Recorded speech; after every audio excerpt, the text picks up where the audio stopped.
चलिए, अब जो लोग आ गए हैं ठीक है। सर एक चीज है सर, एग्जाम से पहले डर जैसा लगता है सर, क्या करें सर, कौन कैसे होगा डर। ये इसलिए लगता है क्योंकि आप एग्जाम देने जा रहे हैं सीरियसली, और अगर आप मजाक करने जा रहे होते तो आपको डर नहीं लगता। तो ये मान लीजिए कि आप सीरियस कैंडिडेट हैं, तो मैथ सर है मेरा, है मैथ ना? में सर से बहुत लेके इसमें भी एग्जाम नहीं चलेगा सीरियस है, सर। लेकिन सर लग रहा है कि चीजें जब पढ़ चुके हैं वो जब लिखने की बात आती है तो लग रहा है कि मिस हो रही हैं, जबकि कई बार चीजें पढ़ी। इसका इसका मतलब यह है कि आपका दिमाग काम कर रहा है, सही दिशा में सोच रहा है। इसका मतलब सर यह है कि वो सोचने की कोशिश कर रहा है और सही दिशा में जा रहा है। और इसलिए देखिए, परफेक्ट नहीं हो पाएंगे। 100% परफेक्ट होके अगर आप एग्जाम देना चाहते हैं तो वो दिन कभी आने वाला ही नहीं है, और इतना डर लाजमी है। बस जो जहां पे लगे कि लिख नहीं पा रहे हैं वहां पे तुरंत लिखने की कोशिश करिए। रफ कॉपी अपने पास हमेशा रखा करिए। रफ सीट ऐसा नहीं है कि वो रद्दी पेपर हो। रफ सीट का मतलब होता है जिसमें आप रेगुलर प्रयास करते रहे, अनवरत, जिसमें लिख लिख कर प्रयास करते रहे, उसको रफ कहते हैं। तो जैसे कई बार होता है ना कि हम बहुत व्यवस्थित लिखने की सोचते हैं कि पूरा जब हमारा तैयार हो जाएगा तब हम लिखेंगे। इसमें बहुत सारे लोग हैं जिन्होंने टेस्ट नहीं दिए हैं ये सोच के कि जब पूरा हमारा तैयार हो जाएगा अच्छे से तब हम टेस्ट देंगे। होगा ही नहीं कभी, कभी पूरा अच्छे से तैयार नहीं होगा, है ना? और सर जिनको पेपर से लेके लगता है कि एग्जाम तक 50%, 60%, 70% तैयार हो गया, 10% तैयार हो गया, चलो लिख के देखते हैं, उनका 100% हो जाएगा। और जो ये सोचेंगे 100% तैयार हो जाएगा तब टेस्ट देंगे, तो वो 10% भी नहीं होगा, कभी नहीं होगा। क्योंकि ये कल वाली जो बात होती है ना, ये कल कभी आता ही नहीं है, जिस कल के इंतजार में न जाने कितने कल हम गंवा चुके होते हैं। और ये कल ऐसे होता रहता है और वो कभी नहीं आता। तो जो करना है तुरंत करिए, जो प्रैक्टिस करनी है। सबसे पहले आप लोग अपने क्वेश्चंस बता दीजिए। ये सारी चीजें तो बीच बीच में होती रहेंगी। क्वेश्चंस सर क्या क्या है? सर मैंने 2 पेपर निबंध में पर जो तैयार किए हैं सर। काउंट करते हैं हम पैराग्राफ के वर्ड्स, हम्म सर एक एक वर्ड को काउंट करना है कि पहली लाइन के वर्ड्स को काउंट करके नंबर ऑफ लाइन से मल्टीप्लाई करते हैं? चलिए, दूसरा प्रश्न। सब लोग प्रश्न पूछ लीजिए, मैं एक एक सर करके देखूंगा। सर मैंने जो सर निबंध तैयार किया सर, शिक्षा नीति पे तैयार किया, नई शिक्षा नीति और कृषि के नए कदम, मतलब उठाए गए कदम सर, दोनों सफिशिएंट होंगे नहीं सर? नहीं, और तैयार करिए, 4-5 तैयार करके जाइए। ठीक है सर। सर एक क्वेश्चन हमारा है, हम्म जैसे पर्यावरण पे मान लिया कोई पर्यावरण से संबंधित निबंध लिख रहे हैं, हम्म तो उसपे संस्थाओं को डिस्कस, 2 या 3 संस्थाओं को डिस्कस कर दिया जाए, इनफ रहेगा सर ये, या ठीक है। फिर जो कुछ ज्यादा एक्टिव चाहिए? जो एक्टिव एक्टिव संस्थाएं हैं, जो काम कर रही हैं लगातार, उनके बारे में कुछ चीजें तैयार रखिए। हाँ, कोर्ट्स वाला पीडीएफ अभी हम दे देंगे। कोर्ट्स वाला पीडीएफ देखो रह गया था इधर। हुआ क्या, मेरे यहाँ ही नहीं चुनाव था और लोगों के यहाँ स्टाफ में चुनाव था, तो सब गए तो शिवरात्रि पड़ी, 3-4 दिन गड़बड़ हो गया सब। तो वो कोर्ट्स वाला दे देंगे। और जैसे संस्थाएं आप बता रहे हैं, तो कुछ संस्थाएं आप हमेशा तैयार रखिए कि पर्यावरण वाला कोई भी निबंध आएगा उसको आप लिखेंगे, तो 3-4 संस्थाएं लिख दीजिए, उनके बारे में, उनका काम क्या है। लेकिन जो लिखिए वो ठोस लिखिए, ऐसा नहीं कि उनका काम कुछ दूसरा है, आपने कुछ लिख लिख दूसरा दिया, मिक्स कर दिया दो दो संस्थाओं को, तो ये काम मत कीजिएगा। 2-3 लिख दीजिए और प्रश्न पूछिए। प्रश्न पूछ लीजिए, फिर एक एक करके सॉर्ट आउट करते हैं। विराम चिन्ह पे सर गुड मैं कुछ गाइड आफ्टरनून। करूंगा। Good afternoon. सर मेरे एस्से में नंबर क्यों नहीं बढ़ रहे हैं? सारे टेस्ट में 30, 28, 27 इतने ही आ रहे हैं।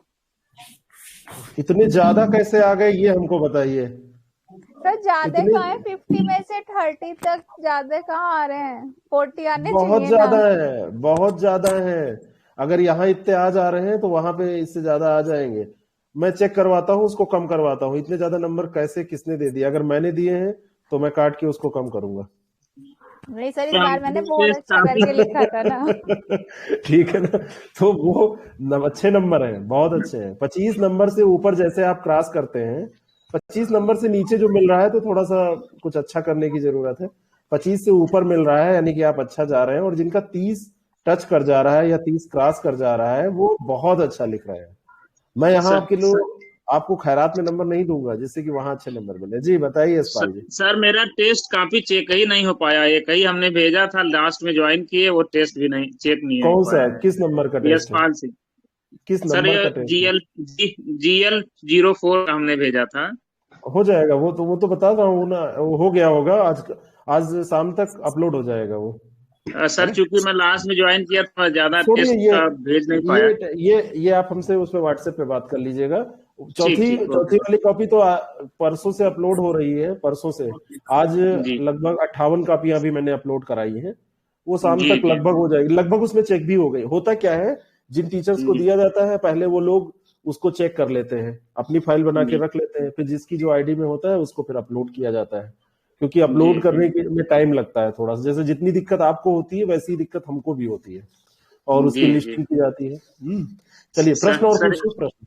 जी सर सर मेरा ये है कि हेलो, कुछ इम्पोर्टेंट मुहावरे और लोकोक्तियां और हम्म पर्यायवाची का एक लिस्ट इस समय अगर मिल पाता सर तो थोड़ा हम लोग उस पे बेसिकली फोकस कर लेते। मुहावरे और लोकोक्तियों की लिस्ट देना थोड़ा सा मुश्किल है, क्योंकि लिस्ट का मतलब है कि आप उसी में से सोच रहे हैं आ जाए। मुहावरे और जी जी लोकोक्तियों सर की संख्या बहुत ज्यादा है, हजारों की संख्या में ये है। तो इम्पोर्टेंट आपको प्रैक्टिस में कराए गए हैं, जितने इम्पोर्टेंट लगते हैं, तो जो हर दिन प्रैक्टिस सर सेट होता है उसमें जो दिए गए, जी मेरी बात सुनिए, तो उसमें जो जी दिए गए हैं उनको आप कर डालिए सारे, उनका अर्थ सही से कर डालिए, आएंगे 4-5 जी ही।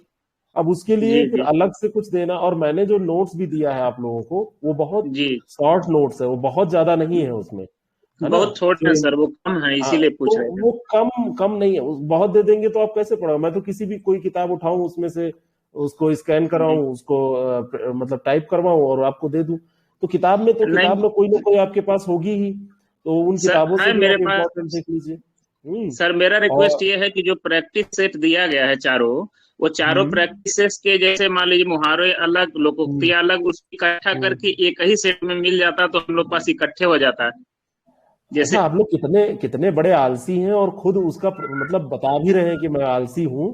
बताओ, मतलब 4 प्रैक्टिस सेट में है, अब उसमें निकाल के मैं आपको दूं तब आप पढ़ेंगे।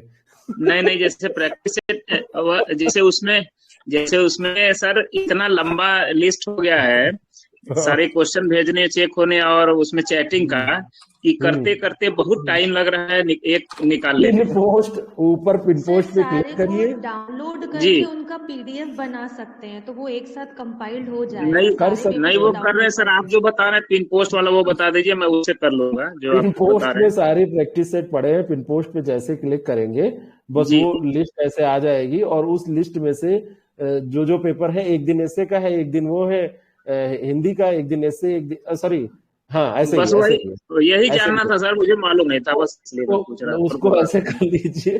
और जी बुरा मत मानिएगा, ये थोड़ा सा हल्का करने के लिए आपको मैंने बोला है। वो सर जी जी ऐसा है ना, उसको मैं जी ऐसा करता हूँ, मैं ऐसा करता हूँ, अगर मैं बोलता हूँ स्टाफ के पास टाइम होगा तो उसको कर देगा, कि इकट्ठा जी करके डाल देगा। नहीं तो वो बड़ा आसान है, पिन पोस्ट पे क्लिक करेंगे तो वो ऐसे लिस्ट आ जाएगी। सर और प्रश्न इकट्ठा करके बताइए। डाल देते तो हम डाउनलोड करके उसको अलग कर लेते हैं। ठीक ठीक थोड़ा आप चूंकि ठीक। प्रेशर है इस समय, हफ्ते भर का टाइम है, तो और भी कोई प्रेशर है। प्रेशर नहीं है, प्रेशर बिल्कुल नहीं लेना है, बिल्कुल आप प्रेशर कुकर वाला काम मत करिए, वो दाल चावल जी जी पकाने वाला काम कुछ नहीं। आप फैक्ट्स और जो प्रैक्टिस किए हैं उनको अपने पास रखिए, उसको उबालना नहीं है, प्रेशर जी बिल्कुल जी नहीं लेना है ना। बिल्कुल, जी थोड़ा सा योगा करिए रोज सुबह, और जी जो नहीं वो चीजें कर पढ़े रहे हैं सर, उसके वो बाद कर से। रहे हैं, कर रहे हैं सर, उसको कर अगला रहे हैं जी। अगला प्रश्न। सर मुझे एक क्वेश्चन पूछा, नमस्ते सर, मुझे एक क्वेश्चन पूछना नमस्कार। है। हम्म सर मुझे ये पूछना है कि सपोज अगर हम ऐसे लिखते हैं तो हम्म माना कि अगर हम साहित्य और समाज पर लिख रहे हैं तो उसमें अलग हम्म अलग जो हम काल दिखाएंगे, तो हम्म कोटेशंस में जानना चाह रही थी कि हम मैक्सिमम कितनी कोटेशंस डाल सके। सपोज मैंने अगर रहीम के बारे में बताया या कबीर के बारे में बताया, तो हम्म हर पैराग्राफ में अगर मेरे 8 पैराग्राफ्स मतलब इंट्रोडक्शन को छोड़ के और कंक्लूजन को हम्म छोड़कर अगर टोटल हम्म मेरे 10 होते हैं, तो हर हम्म पैराग्राफ में एक एक ये राइटर्स जो पोइट्स हैं इनकी लाइंस में डाल दूं तो अच्छा रहेगा या कैसा हम्म। रहेगा? 35 नंबर क्रॉस हो जाएगा, जो 30 रह जा रहा है वो 35 क्रॉस हो जाएगा। अगर सर ये हर जो हर उसमें, मेरी बात कंप्लीट होने दीजिए, हर जी उसमें अगर हर पैराग्राफ में आप एक कोट डाल देंगे तो आपके 35 नंबर क्रॉस हो जाएंगे, 40 नंबर तक टच हो जाएगा। मतलब इतना अच्छा उसका इफेक्ट पड़ेगा, बस सही लिखिएगा, और जो संदर्भ आप दे रहे हैं, जिस बारे में आप लिख रहे हैं उससे वो रिलेटेड हो, तो ये मान के चलिए 70% नंबर आपका क्रॉस हो जाएगा। इतना अच्छा उसका प्रभाव पड़ेगा, बहुत अच्छा प्रभाव पड़ेगा। और कोट्स हर ऐसे में, किसी भी चीज से रिलेटेड ऐसे हो, कोई भी टॉपिक हो, उससे रिलेटेड कुछ ना कुछ आप 2-4 कोट जरूर डालिए। और आपने इतना पढ़ रखा है, आप लोग ग्रेजुएट हैं, पोस्ट ग्रेजुएट हैं अधिकतर लोग, बहुत सारे लोग इसमें पीएचडी हैं, बहुत सारे लोग जो हैं वो बहुत बड़े अच्छे अच्छे इंस्टीट्यूट में पढ़ा रहे हैं। तो वो लोग इतने दिन पढ़ने के बाद कुछ ना कुछ जानते ही होंगे, दूसरों की जो महान लोग हैं उनकी बातें कुछ ना कुछ वो जानते ही होंगे। तो उनको अगर आप थोड़ा सा भी लिख देते हैं, थोड़ा सा भी अगर उद्धृत कर देते हैं, तो उसका बहुत सकारात्मक प्रभाव पड़ेगा, बहुत सकारात्मक प्रभाव पड़ेगा। और बस यही है कि ऐसा ना लगे कि जबरदस्ती डाला जा रहा है। ऐसा लगेगा कि जबरदस्ती डाला जा रहा है तो समस्या होगी। अगर उसका मतलब जो चीज आप लिख रहे हैं, वो माइक बंद करिए सारे जो लोग बात नहीं कर रहे हैं वो लोग। तो अगर आप ऐसा कर रहे हैं तो आपको क्या करना होगा कि बस केवल ये देखना है कि जिस बारे में लिख रहे हैं उसी के बारे में उन लेखक ने, उन महान विभूति ने ऐसा कहा है तो आप लिखिए। जैसे रहीम के बारे में है, कबीर दास जी के बारे में है, तुलसीदास जी के बारे में है, किसी के भी बारे में है, बस उससे रिलेटेड होना चाहिए। अब जैसे साहित्य समाज का दर्पण है तो इसमें तो कोई बाउंडेशन ही नहीं है, आप लिखिए। साहित्य की प्रासंगिकता की बात है, साहित्य सिनेमा को रिलेट करना है, साहित्य या तुलसी का लोकमंगल पूछा गया है तो उसमें, या आप कह सकते हैं कि जो हमारा साहित्य है वो समाज पे क्या प्रभाव डालता है, या समाज से साहित्य कैसे प्रभावित होता है।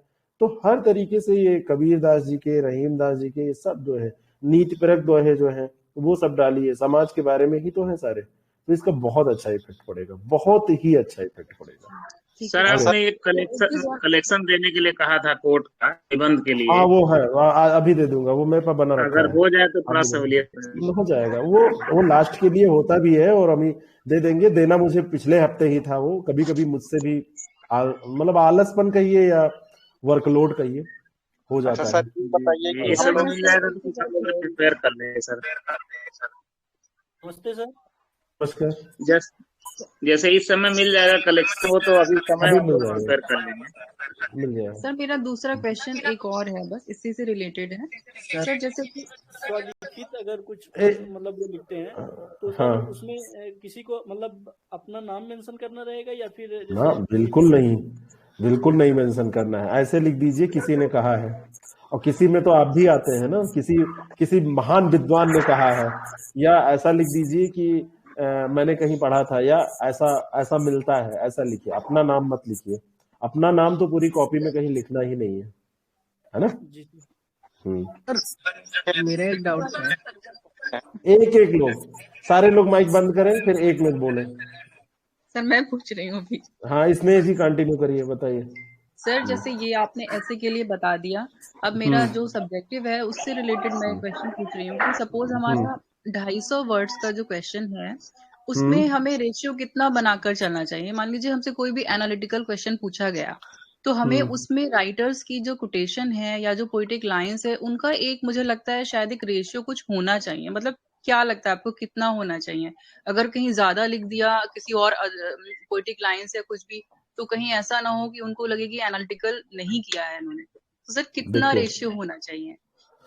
देखिए, आप लोगों के जो भी ऑप्शनल के पेपर हैं, सारे लोग ध्यान से सुने। किसी भी ऑप्शनल के पेपर में एक पोर्शन होता है जो कहीं ना कहीं, उसको आप कहिए थिंकर से रिलेटेड होता है, या उसको आप दूसरी भाषा में कह सकते हैं सिद्धांत से रिलेटेड होता है, तीसरी भाषा में आप उसको कह सकते हैं किसी लेखक से रिलेटेड होता है, ऐसा होता है। मनीष जी माइक बंद कर लीजिए, मनीष गौतम जी माइक बंद कर लीजिए।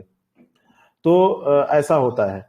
अब अगर डायरेक्टली उन्हीं पे प्रश्न पूछा गया है, जैसे मान लीजिए कि इनका, स्नेह जी का इंग्लिश है, इंग्लिश लिटरेचर इनका है, अंग्रेजी साहित्य। अब इनका अंग्रेजी साहित्य सब्जेक्ट है, और अगर उस पे किसी एक पोएट पे पूछ लिया गया है, किसी राइटर पे पूछ लिया गया है, तो जाहिर सी बात है हम उसी के बारे में लिखेंगे। जो उसने जो प्रश्न पूछा गया है उसी के बारे में लिखेंगे। अगर रचना कोई पूछ ली गई है तो लिखेंगे, अगर जनरलाइज पूछा गया है तो सारी रचनाओं को हम समराइज करके वहां पे उनके आंसर में लिखेंगे। लेकिन अगर कोई दूसरा प्रश्न पूछा जा रहा है और आपका पूछना यह है कि उसमें जो प्रश्न पूछा गया है उस प्रश्न में किसी राइटर के या किसी कोई चैप्टर के विचार रखने हैं या कोई थॉट आपको रखना है, तो रेशियो क्या होना चाहिए। अगर प्रश्न आप कर रहे हैं और प्रश्न में जरा सा भी कहीं पे भी एनालिसिस करने की बात आ रही है कि एनालिसिस थोड़ा बहुत करना है, तो एनालिसिस उसका जो रेशियो होना चाहिए, मैं आपको ऐसे समझा सकता हूं। कोई भी पेपर है, मान लीजिए, एक मिनट मैं स्क्रीन शेयर कर देता हूं जिससे कि थोड़ा बहुत लिख के भी बातें हो जाए। माइक बंद कर लीजिए, जिनको बोलना नहीं है अभी वो माइक बंद कर लें, अभी जब बोलना होगा तब ऑन करेंगे। अब मान लीजिए कि आपने कोई एक क्वेश्चन उठाया, कोई भी क्वेश्चन आप ले लीजिए, उसमें मतलब नहीं है कि वो क्वेश्चन क्या है, क्योंकि हर सब्जेक्ट में वो अलग अलग होता है। मान लीजिए कि कोई क्वेश्चन आपसे पूछा गया है और उस क्वेश्चन में अगर वो किसी, जैसे साहित्य वाले जो सब्जेक्ट हैं, तो अगर लिटरेचर वाले में चाहे वो हिंदी लिटरेचर की बात करें, चाहे वो संस्कृत की बात करें, और चाहे इंग्लिश लिटरेचर की बात करें, किसी भी लिटरेचर की। अब इसमें अगर किसी राइटर पे पूछा गया है, किसी रचना पे पूछा गया है, तब तो आप पूरा लिखेंगे उसी के हिसाब से, जैसा भी लिखना होगा उसमें उसी की बात करेंगे। और उसकी बात करने के बाद में क्या करेंगे, उसको कंपेयर जरूर करेंगे।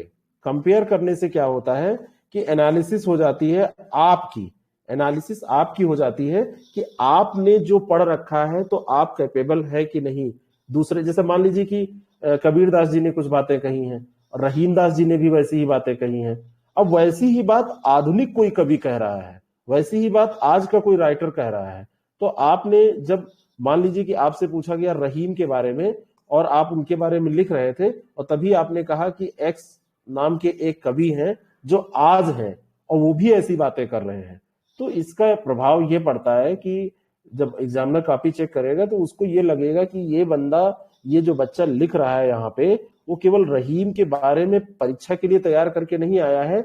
ये विद्यार्थी, देखिए आप लोगों की जो वैकेंसी निकली है इसमें आपको पढ़ाना है, तो यहाँ पे डिमांड ये है कि आप लोग जो लिखें वो दूसरों को पढ़ाने का स्तर जो होता है उस स्तर तक टच करे। जैसे एक होता है खुद पढ़ना, तो खुद आपने समझ लिया, वहीं पे समाप्त हो गया। दूसरा होता है पढ़ के दूसरों को समझाना, तो हमको दूसरों को समझाने के लिए थोड़ा ज्यादा पढ़ना पड़ता है, थोड़ा सा उसको डीप में जाके पढ़ना पड़ता है। तो रहीम के बारे में अगर पूछा गया और केवल रहीम के बारे में बताया गया तो ये छात्र तक का काम हुआ, और रहीम के बारे में पूछा गया और आपने तुरंत कबीर से भी तुलना कर दी इनकी, और बीच में जब आपने लिख रहे थे आप, तो आप जब आगे बढ़े तो आपने कहा बीच में कि देखिए ऐसा आज का एक एक्स नाम का राइटर है, उसने भी ऐसा कहा है, तो यहां से भी कंपेयर कर दिया। और दोनों को कंपेयर करने के बाद में फिर आपने ये दिखाया उस क्वेश्चन में कि देखिए ऐसे विचार जो हैं और ऐसे विचारों को जो रहीम दास ने तब कहा था, आगे भी आज भी लोग लेके चल रहे हैं। तो कहीं ना कहीं रहीम दास जी के जो विचार थे उनकी प्रासंगिकता जो है वो आपने सिद्ध कर दी। अब प्रश्न कोई भी रहा हो, प्रश्न जैसा भी रहा हो, उस प्रश्न में आपने ये दिखा दिया कि हमको इस सब्जेक्ट के बारे में, इस प्रश्न के बारे में थोड़ा सा अच्छा पता है, तो तुलना करनी चाहिए। अब जहां तक बात, जैसे आपने कहा स्नेह जी कि जैसे हमने कोई भी क्वेश्चन उठाया, अब उसमें कितने % लोगों के विचार हम लिखें और कितने % उस डायरेक्ट क्वेश्चन पे रहे, तो ये डिपेंड करेगा क्वेश्चन पे, ये डिपेंड करेगा क्वेश्चन पे कि जैसे मान लीजिए डायरेक्टली कोई प्रश्न पूछा गया है तो टू द पॉइंट आप लिख सकते हैं, तो आप उसको लिख दीजिए। अब प्रश्न मेरे सामने होता, हाँ बताइए आप। सर माना कि पूछा Wordsworth as a poet of nature, तो मैं वर्ड्सवर्थ को बताऊंगी कि हाँ he is a poet of nature, but उसमें जो क्रिटिक्स ने उनके बारे में कहा या उनकी जो poetic line yes yes yes तो यस, कितना बस यही मैं तो मैं उनको जैसे उसको समझा रहा कितना था। रेशियो में रखूं? देखिए जब वर्ड्सवर्थ के बारे में पूछा गया है, हम यहाँ पे एक्स बोल रहे हैं क्योंकि और दूसरों लोगों को नहीं समझ में आएगा, एक्स के बारे में पूछा गया है, तो आप नियर अबाउट 70% एक्स के बारे में लिखेंगे, और 30% आपके पास रेशियो होना चाहिए कि 30% आप दूसरे जो क्रिटिक्स, इनकी जो आलोचक है, इनकी जो आलोचना हुई, या 60-40 तक का रेशियो आप रख सकते हैं। 30% में कभी कभी कम पड़ेगा तो 60-40 तक जा सकते हैं, लेकिन 50% से ज्यादा एक्स के बारे में, वर्ड्सवर्थ के बारे में लिखेंगे। 40% में आप क्रिटिक करेंगे और उसी में लास्ट में उसको समराइज भी कर देंगे 2 लाइन में। ये रेशियो होना चाहिए, यही मैं समझा रहा था कि रहीम के बारे में पूछा गया है तो 60-70%, 65 से 70%, 60 से 70% के बीच में आप रहीम के बारे में लिखेंगे। लेकिन बाद में एक्स नाम का कोई कवि है जो आज लिख रहा है, कबीर दास ने भी ऐसा कहा था वो, या कोई आलोचक है, कोई क्रिटिक्स है जिसने कुछ किया है आलोचना, तो उसको लिख के और फिर 30% में आप समराइज करेंगे। ये रेशियो होना चाहिए। कारण ये है कि प्रश्न पूछा गया था वर्ड्सवर्थ के बारे में, एक्स के बारे में, वाई के बारे में, किसी के बारे में, तो आप उसको नजरअंदाज नहीं कर सकते हैं।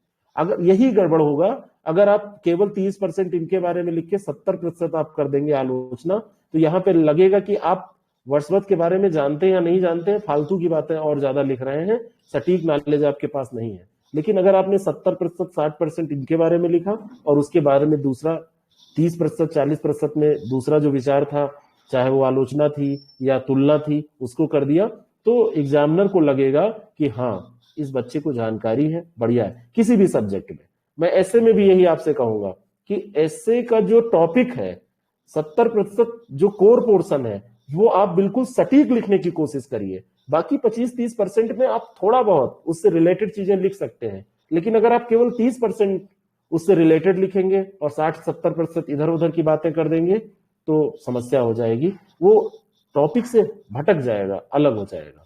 ठीक है ना? जी सर।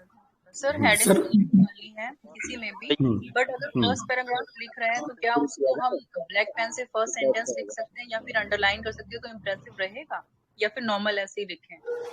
ऐसे में या किसी भी आंसर में यहाँ पे हेडिंग नहीं डाली जाती है। यूपीएससी में तो बिल्कुल नहीं डाली जाती है, और पीएससी में भी मैं हेडिंग डालने की सलाह नहीं दूंगा। आप पैरा चेंज करके अपनी बातों को लिखिए, एक पैराग्राफ में एक बात आप लिखिए, एक प्रकार की बात। कोई भी क्वेश्चन पूछा गया है, मान लीजिए सिंपल सा पूछा गया है, या ऐसे ही कोई सिंपल सा कोई प्रश्न है, मैं बता रहा हूं आपको। मान लीजिए कि आपसे पूछ लिया गया है कि भारत के बारे में टिप्पणी करिए, भारत हमारा देश। हम उदाहरण ऐसा ले रहे हैं कि किसी सब्जेक्ट को व्यक्ति को भी समझ में आ जाए। तो भारत हमारा देश, पहले उसमें आप लिखेंगे, या इस पे भारत पे कहा गया है एक 60 नोट लिखिए हमारे देश के बारे में 250 शब्द का। तो सबसे पहले आप उसके एक पैराग्राफ में ज्यादा से ज्यादा आपको बहुत लिखना चाहिए, तो 60-70 शब्द लिखने चाहिए। 70 से 80 शब्द से ऊपर पैराग्राफ नहीं होना चाहिए। और इस पैराग्राफ में आपने इसके इतिहास के बारे में बता दिया। दूसरा पैराग्राफ फिर बनाइए और उस पैराग्राफ में आपने 4-5 लाइनें लिखी, उसके भूगोल के बारे में बता दिया। फिर तीसरा पैराग्राफ आपने बनाया और उसमें 4-5 लाइनें लिखी और वहां पे आपने उसके राजनीति के बारे में, संविधान के बारे में जिक्र कर दिया। चौथा पैराग्राफ आपने बनाया और उसमें आपने उसके इकोनॉमी के बारे में जिक्र कर दिया। अब ऐसे में तो क्योंकि आपके पास 1000 शब्द हैं, तो आप बहुत ज्यादा बड़ा बड़ा पैराग्राफ भी बना के और ज्यादा शब्दों तक लिख सकते हैं। लेकिन 250 शब्द में जब आपको लिखना होगा, तो ये जो मैंने 70-80 शब्द कहा है, ये 70-80 शब्द का भी पैरा आप नहीं बना पाएंगे। तो आप 50 शब्द का, 60 शब्द का पैरा बनाइए और 4 पैरा में अपने आंसर को कंप्लीट करिए। 250 शब्द वाले में, 150 शब्द वाले में पैराग्राफ चेंज करने की जरूरत नहीं है। 250 शब्द वाले में 2-3 पैरा आप लिखिए। और सर लेकिन अगर टाइप्स पूछ लिया तो फिर टाइप्स तो हम देंगे ना, हेडिंग डालेंगे ही। टाइप्स में हेडिंग डालेंगे, जैसे कैसे हेडिंग डालेंगे? आप प्रश्न बताइए, टाइप का बताइए। टाइप पूछ लिया, संचार कितने प्रकार के होते हैं? समास ही सर पूछ लिया, समास पूछ लिया, समास के कितने भेद हैं उनको समझाइए। तो समास जब डालेंगे फिर उसकी हेडिंग सभी डाल के तभी तो समझाएंगे सर।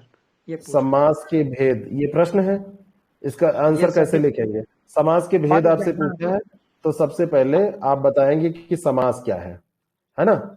2 लाइन में इसको आप 2.5 लाइन में लिख देंगे और फिर यहाँ लिखेंगे हेडिंग डालने, ऊपर हेडिंग एक डाल सकते हैं आप। उसके बाद में आप ये एक समास लिख के डैश मार के लिखेंगे, फिर लिखेंगे समास के निम्नलिखित भेद होते हैं, और होते हैं के बाद में ऐसे करके फिर जो भी भेद है 1 2 3 करके ऐसे लिखते चले जाएंगे। और अगर स्कोप है या उस क्वेश्चन के बारे में आपको डिटेल पता है, तो भेद के बारे में यहीं पे डिटेल 2-2 लाइन का देते चले जाएंगे। कोई हेडिंग डालने की जरूरत नहीं है। हेडिंग बस इतना कर सकते हैं, समास के भेद को अंडरलाइन कर दिया, समास जब आपने परिभाषित किया था तो इसको अंडरलाइन कर दिया। बाकी आप ऐसे बुलेट पॉइंट में लिखिए। जैसे आपने कहा कम्युनिकेशन के प्रकार, संचार के प्रकार आपने कहा, तो संचार के प्रकार पे ही प्रश्न है, तो आप लिख दीजिए संचार के प्रकार। और संचार के प्रकार बताने से पहले अगर ये 250 शब्द का क्वेश्चन है तो 10% इसके इंट्रो में, यानी कि 25 शब्द आप इसके इंट्रो में खर्च करेंगे। तो आप बताएंगे कि संचार होता क्या है। तो संचार क्या होता है, इसको 2 लाइन में बता दिया। ये और अगर इनकी डेफिनेशन जो लिखनी होती है वो सिर्फ हिंदी में ही लिखनी होगी, या हमें कोई इंग्लिश डेफिनेशन आ रही है तो हम लिख सकते हैं उसको? इंग्लिश डेफिनेशन भी आप देवनागरी लिपि में लिखिए। आपका सब्जेक्ट क्या है? आपका सब्जेक्ट क्या है? Sir home science. Home science आप अंग्रेजी में अटेम्प्ट करेंगी कि हिंदी में अटेम्प्ट करेंगी? सर हिंदी में करेंगे। तो ये जो हिंदी का पेपर है मैं उसके बारे में बता रहा था। जो आपका सब्जेक्ट का पेपर है उसको आप लिख सकते हैं, वहां पे अंग्रेजी में भी लिख सकते हैं। मैं अभी तक हिंदी के पेपर की बात कर रहा था। एक्चुअली इसमें जो मैं गाइड कर रहा हूं वो हिंदी के पेपर को गाइड कर रहा हूं, हिंदी और एसए के पेपर को। हिंदी और एसए के पेपर में अंग्रेजी शब्दों को भी देवनागरी लिपि में आपको लिखना है, लेकिन आपका जो सब्जेक्ट है, सब्जेक्ट में आप अंग्रेजी शब्दों का भी इस्तेमाल कर सकते हैं, लेकिन एक लिमिट से ज्यादा मत कीजिएगा। एक लिमिट से ज्यादा करने का मतलब यह है कि खिचड़ी हो जाएगी, वो लैंग्वेज जो है वो खिचड़ी हो जाएगी। आपने हिंदी माध्यम चुना है तो दिखना चाहिए कि आप हिंदी माध्यम में पेपर को अटेम्प्ट कर रहे हैं। तो इसलिए कोई कोर्स हो, कोई बात हो जो किसी ने कहा है वो अंग्रेजी में ही ज्यादा अच्छे से समझ में आएगी तो आप अंग्रेजी में लिख दीजिए। अगर आपको लगता है कि उसकी हिंदी समझ में आ सकती है तो हिंदी में लिखिए, लेकिन ऐसी लैंग्वेज ना करिए कि ना वो हिंदी रह जाए ना अंग्रेजी रह जाए, इंग्लिश हो जाए, तो वो एग्जामिनर को थोड़ा इरिटेटिंग लगेगा। जैसे आपके सामने कोई कॉपी लाई जाए, 1 मिनट, कोई कॉपी लाई जाए आपके सामने और ना उसमें हिंदी में सही लिखा हो ना अंग्रेजी में लिखा हो, बीच में हिंदी आ रही है, फिर अंग्रेजी आ जा रही है, फिर हिंदी आ रही है, तो वो पता ही नहीं चल पा रहा है कि आपने किस माध्यम का चुनाव किया है।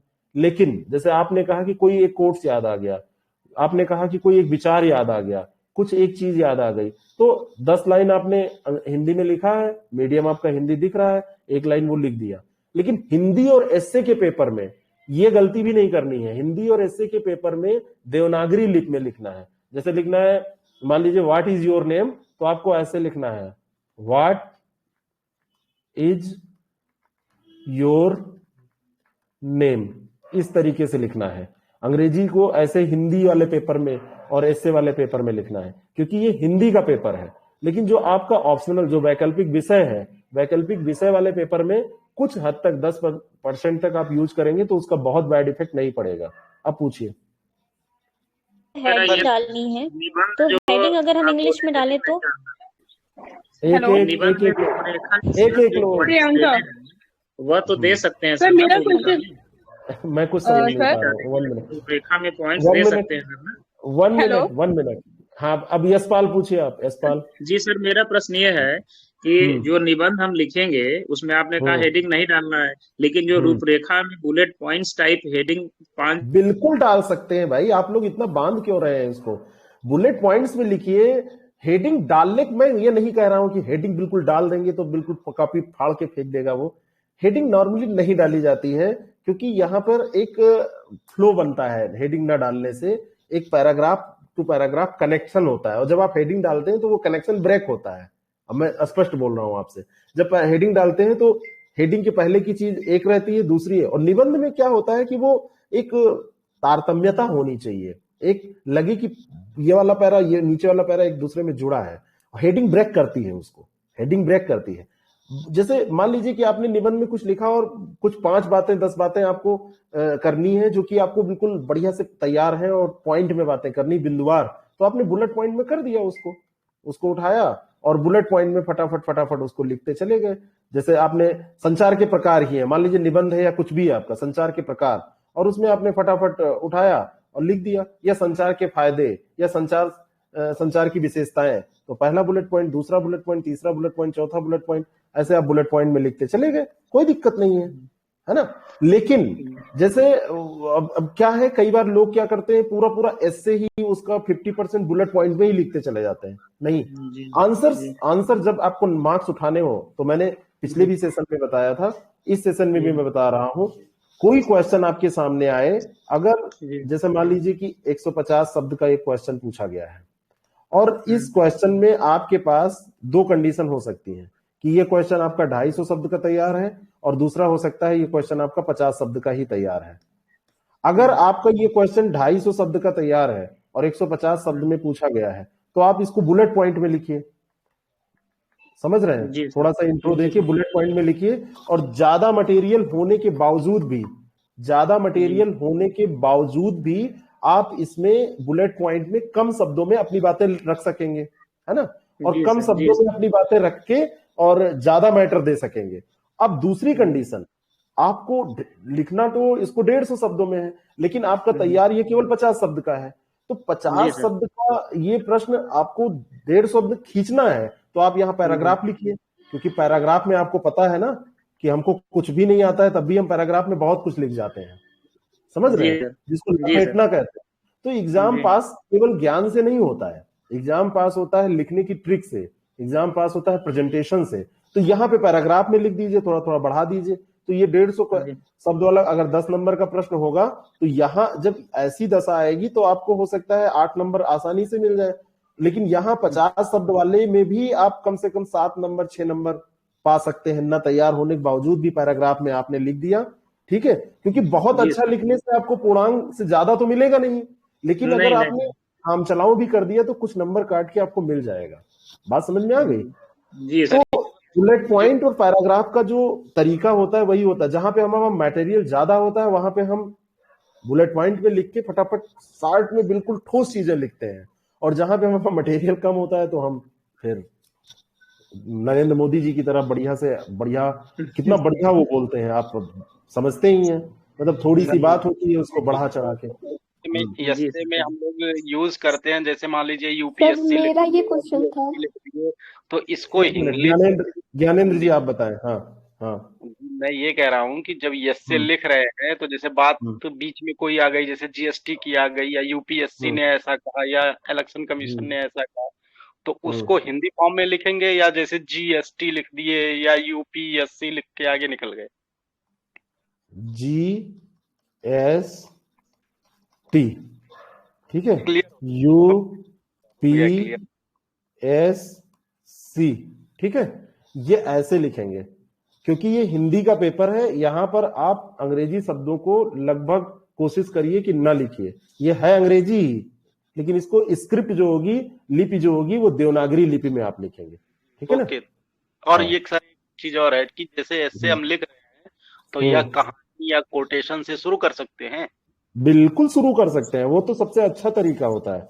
ऐसे लिखने का सबसे जो अच्छा तरीका होता है वो आप अपनी बात नहीं, दूसरों की बात से, दूसरों के सपोर्ट से शुरू करिए। और दूसरे यहाँ पर कौन है? यहाँ पे दूसरे बड़े लेखक हैं, बड़े कवि हैं, बड़े वो नेता हो सकते हैं, हमारे जब हम प्रधानमंत्री जी हो सकते हैं, महात्मा गांधी हो सकते हैं, और नेल्सन मंडेला जी हो सकते हैं, नेहरू जी हो सकते हैं, है और ना। जब हमने को ऐसे खत्म किया तो लास्ट में हाँ, भी कोटेशन लिख सकते हैं? अगर ऐसा कर देते हैं, ऐसा संभव है। देखिए, दूसरों की लिखना तो आपको होता है, लेकिन जब ये बड़े बड़े लोग आपके साथ खड़े हो जाते हैं, जैसे आपने कोई बात उठाई और कोई प्रधान जी भी आके गांव में सपोर्ट कर दिए, तो लोग कहते हैं हाँ बिल्कुल सही बात है। बात समझ में आ रही है ना? तो ये प्रधान जी हैं गांव वाले। चलिए आगे बताइए। शुरू और कोटेशन से खत्म। यस, कोटेशन सर से शुरू, इसी से कोटेशन रिलेटेड से मुझे खत्म। भी पूछना था। जैसे हाँ। मैंने जितने भी ऐसे अभी तक लिखे हैं उस सब में अपने सेल्फ मेड कोटेशन डाले हैं, शुरू बढ़िया। में भी एंड में भी। तो क्या इससे नेगेटिव इफेक्ट पड़ेगा? जरूरी किसी फेमस बिल्कुल नहीं, पर्सनालिटी को डालें? आप भी फेमस हैं अपने नहीं आप में, सर, आप भी नहीं जैसे नहीं नहीं, किसी सुनिए सुनिए सुनिए, ये मजाक जी नहीं है। आप जी जैसे मान लीजिए किसी का कोटेशन याद है, कोटेशंस का मतलब क्या है? किसी के याद अच्छे नहीं विचार। रहता सर, इसीलिए सेल्फ मेड डालते हैं सर। प्लीज प्लीज सुनिए, आप अगर किसी का याद है तो कोटेशंस का मतलब है अच्छे विचार, जो टॉपिक आप लिख रहे हैं उससे संबंधित कोई अच्छा विचार।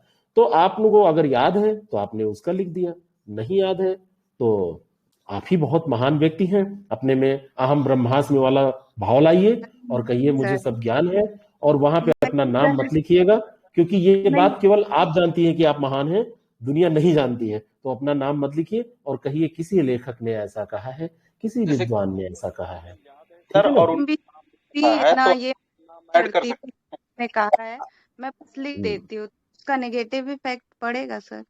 क्या लिख देते हैं? सर मतलब लिखा तो है सर, लिख हम्म, दे।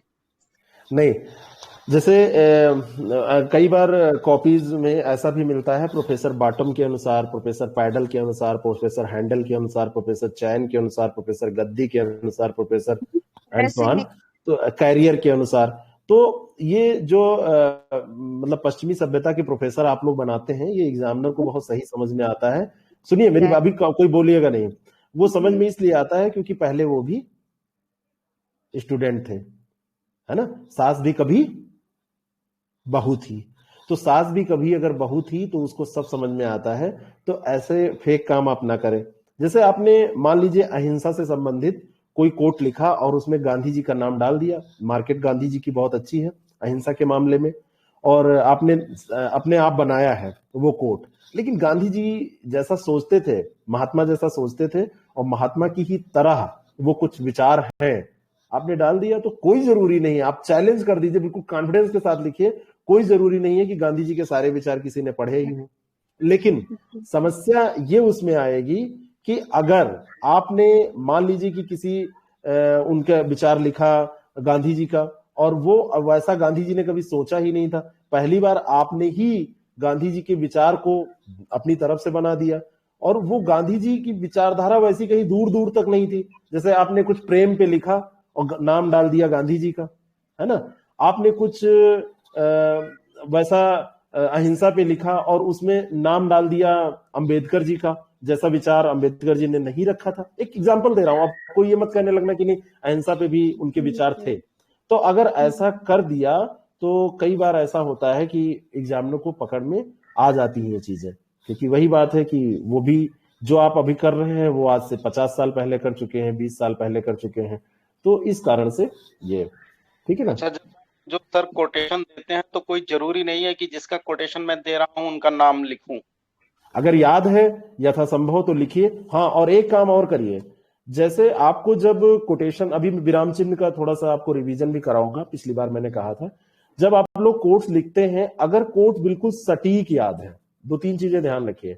अगर कोट्स बिल्कुल सटीक याद है, जैसे जैसा लेखक ने कहा है बिल्कुल वैसा याद है आपको, हूबहू, 1-2 शब्द का हेरफेर नहीं, बाकी सब कुछ याद है, तो उसको डबल इन्वर्टेड कामा में लिखा करिए कि ऐसा कहा है ना, डबल इन्वर्टेड कामा में।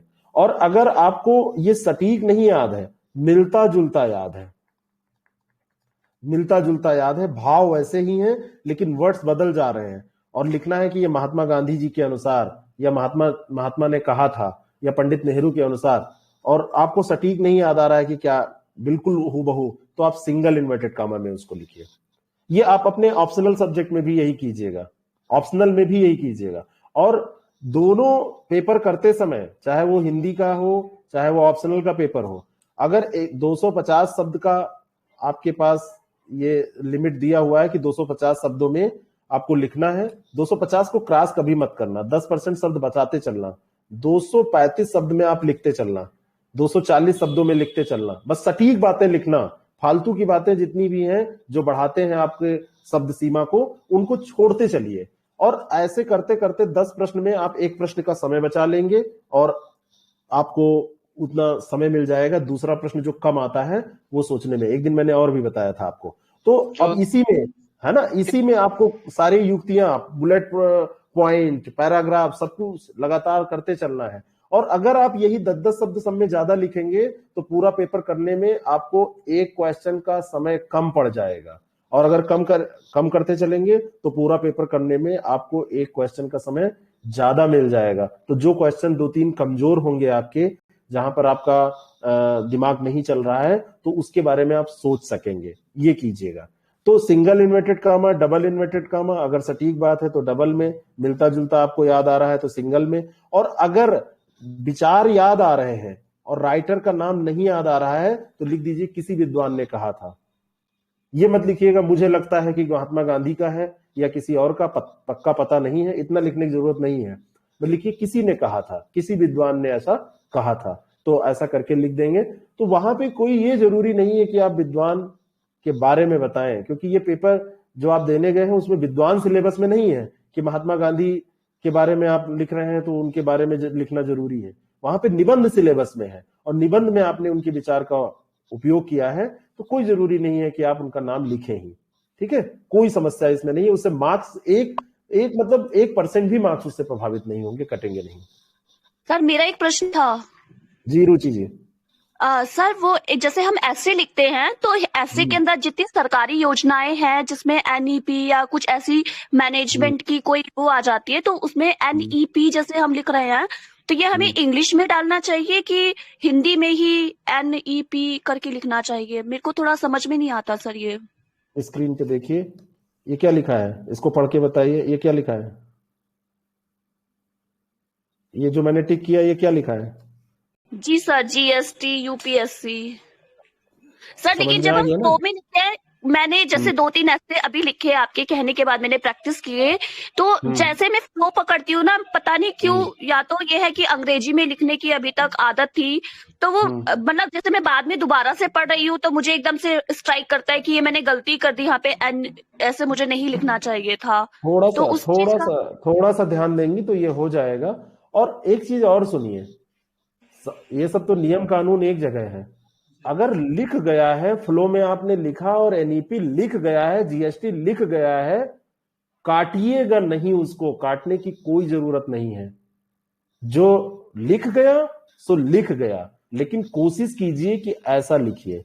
अगर लिख गया है, फ्लो में आपने लिखा है, तो कोई वहां आपको ढूंढ के गोली नहीं मारेगा कि आपने क्या किया, बिल्कुल अब तुमने सब मिटा दिया है, तुमको मतलब अब नंबर ना कट जाए सर, मुझे नंबर का लग मतलब रहा ऐसा था ना कुछ कि नहीं। कुछ नेगेटिव इम्पैक्ट नंबर पड़ जाए। कटता नहीं है इन चीजों से, बहुत सीधे नंबर कटता नहीं है। लेकिन आप जब, जैसे होता क्या है, एग्जामिनर्स हो या कोई भी हो आपके घर में, जैसे आपके मम्मी पापा हैं, उनको ये है कि उनके सामने आप मोबाइल ना चलाइए।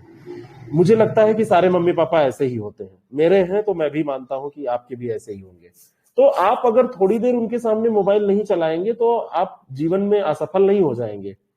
लेकिन बहुत बार लोग कहते हैं, वो बेवकूफी कर जाते हैं, उनके सामने जरूर चलाएंगे, इधर उधर चाहे वो तो ना चले। तो वही वाली बात है ना, मम्मी पापा भगा नहीं देंगे आपको घर से कि अगर मोबाइल निकाल लिया आपने उनके सामने तो तुरंत पकड़ेंगे और 2-3 तमाचा मारेंगे और कहेंगे निकल जा घर से, प्रॉपर्टी से बेदखल नहीं कर देंगे।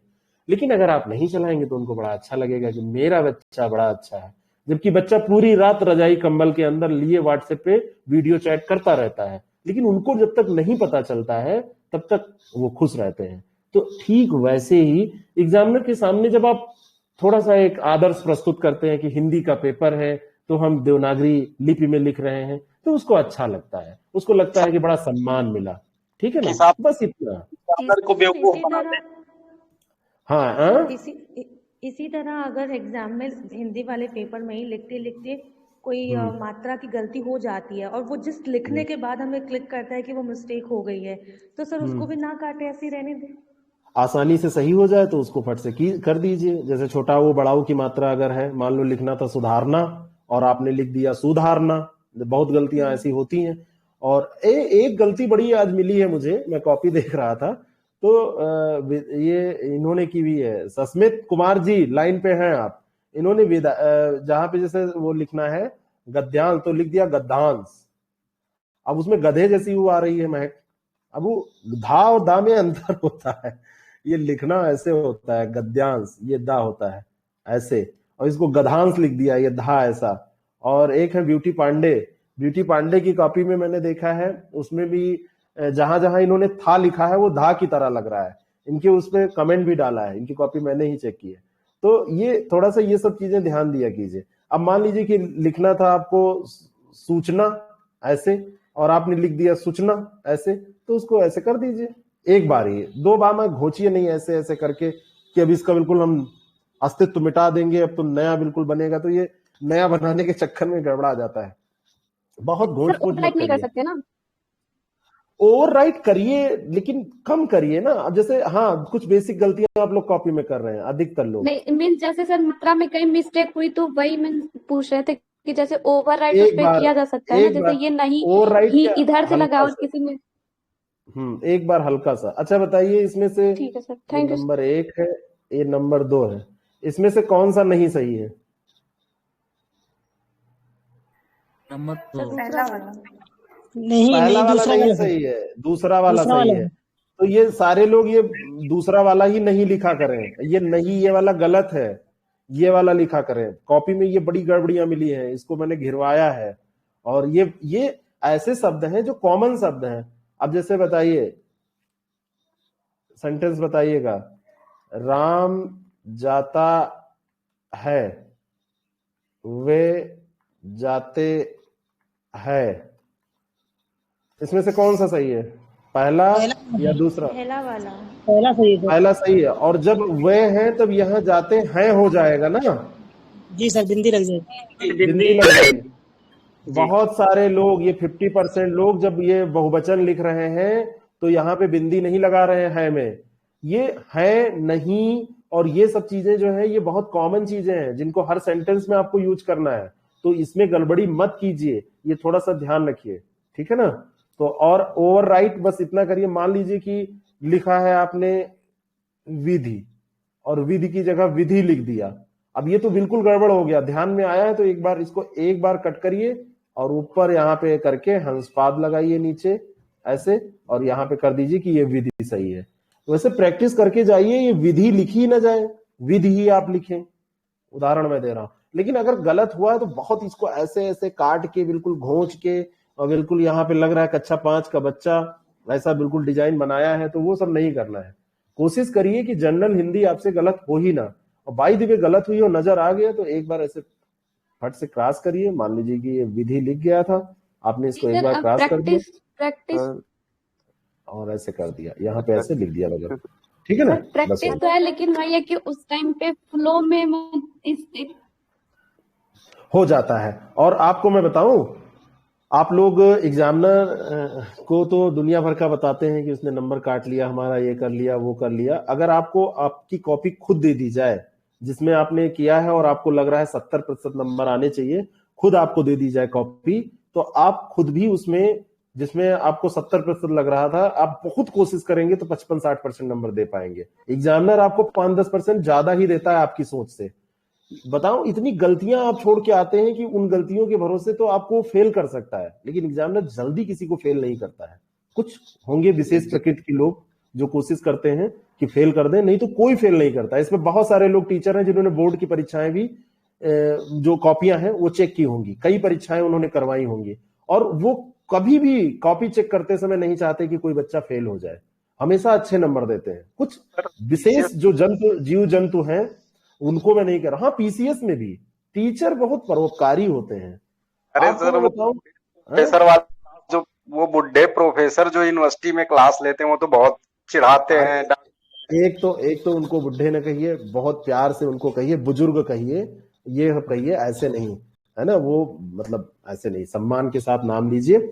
और वो जो हम जानते हैं कभी कभी किसी का अपना विशेष नेचर कुछ है, विशेष प्रकृति होती है, प्रवृत्ति होती है, तो वो मैं नहीं कह रहा हूं, नहीं तो कभी भी आपने अगर जितना लिखा है उससे कम नंबर आपको नहीं मिलते हैं। हाँ मैं मानता हूं कभी कभी जैसे इंटरव्यू में भी बोर्ड पे डिपेंड करता है, कुछ बोर्ड्स हैं जो उतने पे ही बहुत अच्छे मार्क्स दे देते हैं लिखने पे, और कुछ बोर्ड्स जो है वो बहुत अच्छे इंटरव्यू में मार्क्स आपको कई बार नहीं देते हैं, तो होता है। लेकिन आप ये मान के चलिए कि आप तनिक अच्छा करेंगे तो आपके साथ ज्यादा अच्छा होगा। गलतियां खूब करते हैं आप, तो मैं ये रहा था कि आप ऐसा मत सोचिए कि बिल्कुल आप 100% सब सही लिख के आएंगे, ये तो दिमाग से निकाल ही दीजिए, है ना। आप खूब गलतियां करके आएंगे, लेकिन कम करिए। सर एक जानकारी चाहिए थी सर। जी विकास जी। सर मेरा हाँ सर, मेरा एक डाउट था। अच्छा, कोई एक लोग चलिए आप बता दीजिए अंजी जी। हाँ सर, मेरा एक डाउट था, मुझे आपकी गाइडेंस चाहिए थी इस टॉपिक पे। जैसे अभी तक तो आपने जितने भी निबंध मतलब आप देते हैं प्रैक्टिस करने के लिए, तो मैं करती हूँ उसे, आप टेस्ट में बोलते हैं उसे लिखती हूँ, और लिखते समय जैसे मेरे को बहुत सारे डेटा नहीं याद होता है, तो मैं उसको नेट वगैरह से सर्च करके उसको कंप्लीट करती हूँ उस निबंध को। लेकिन अभी मुझे लग रहा है कि वो समय आ गया है कि मुझे कुछ पर्टिकुलर निबंध एकदम अच्छे से डेटा वगैरह याद करके तैयार कर लेना चाहिए। तो क्या जो 6 टॉपिक या 7 टॉपिक है मैं सब में से एक तैयार कर लूं, ऐसा कोई जरूरत नहीं है। आप कोई 3 टॉपिक चुनिए, उन 3 टॉपिक के 2-2, 3-3 डायमेंशन तैयार कर लीजिए, 5-7 निबंध ऐसे हो जाएंगे। 3 जैसे मैंने टॉपिक विज्ञान ले लिया तो विज्ञान पे 3 टॉपिक कोई ले लिया है ना, हो गया। आगे बताइए, दूसरा बताइए। आर्थिक विषयों पर निबंध। तो आर्थिक विषयों पे मैं सलाह नहीं दूंगा, आर्थिक विषयों पे मतलब मेरे अगर आप लिख सकती हैं तो आप लिखिए, क्योंकि उसमें आंकड़ों की ज्यादा, जैसे आपने भी कहा आंकड़े याद भी नहीं रहते हैं, ऐसे डिगिंग करनी पड़ती है। वहां पे आपके पास मोबाइल रहेगा नहीं, वहां पे आप डिगिंग नहीं कर पाएंगे, क्योंकि ये सब पुस्तक परीक्षा होगी नहीं, तो वहां पे समस्या होगी। तो ऐसे जैसे कुछ एक सोशल वाला तो सबको तैयार रखना चाहिए, क्योंकि वो एक ऐसा टॉपिक होता है। हाँ, स्त्री सशक्तिकरण है, बेरोजगारी है, बेरोजगारी आर्थिक भी है, दलित विमर्श अगर कहीं पे आ जाता है तो ठीक है, नहीं तो दलितों के बारे में बहुत वैसे मतलब इसमें नहीं पूछा जाता है।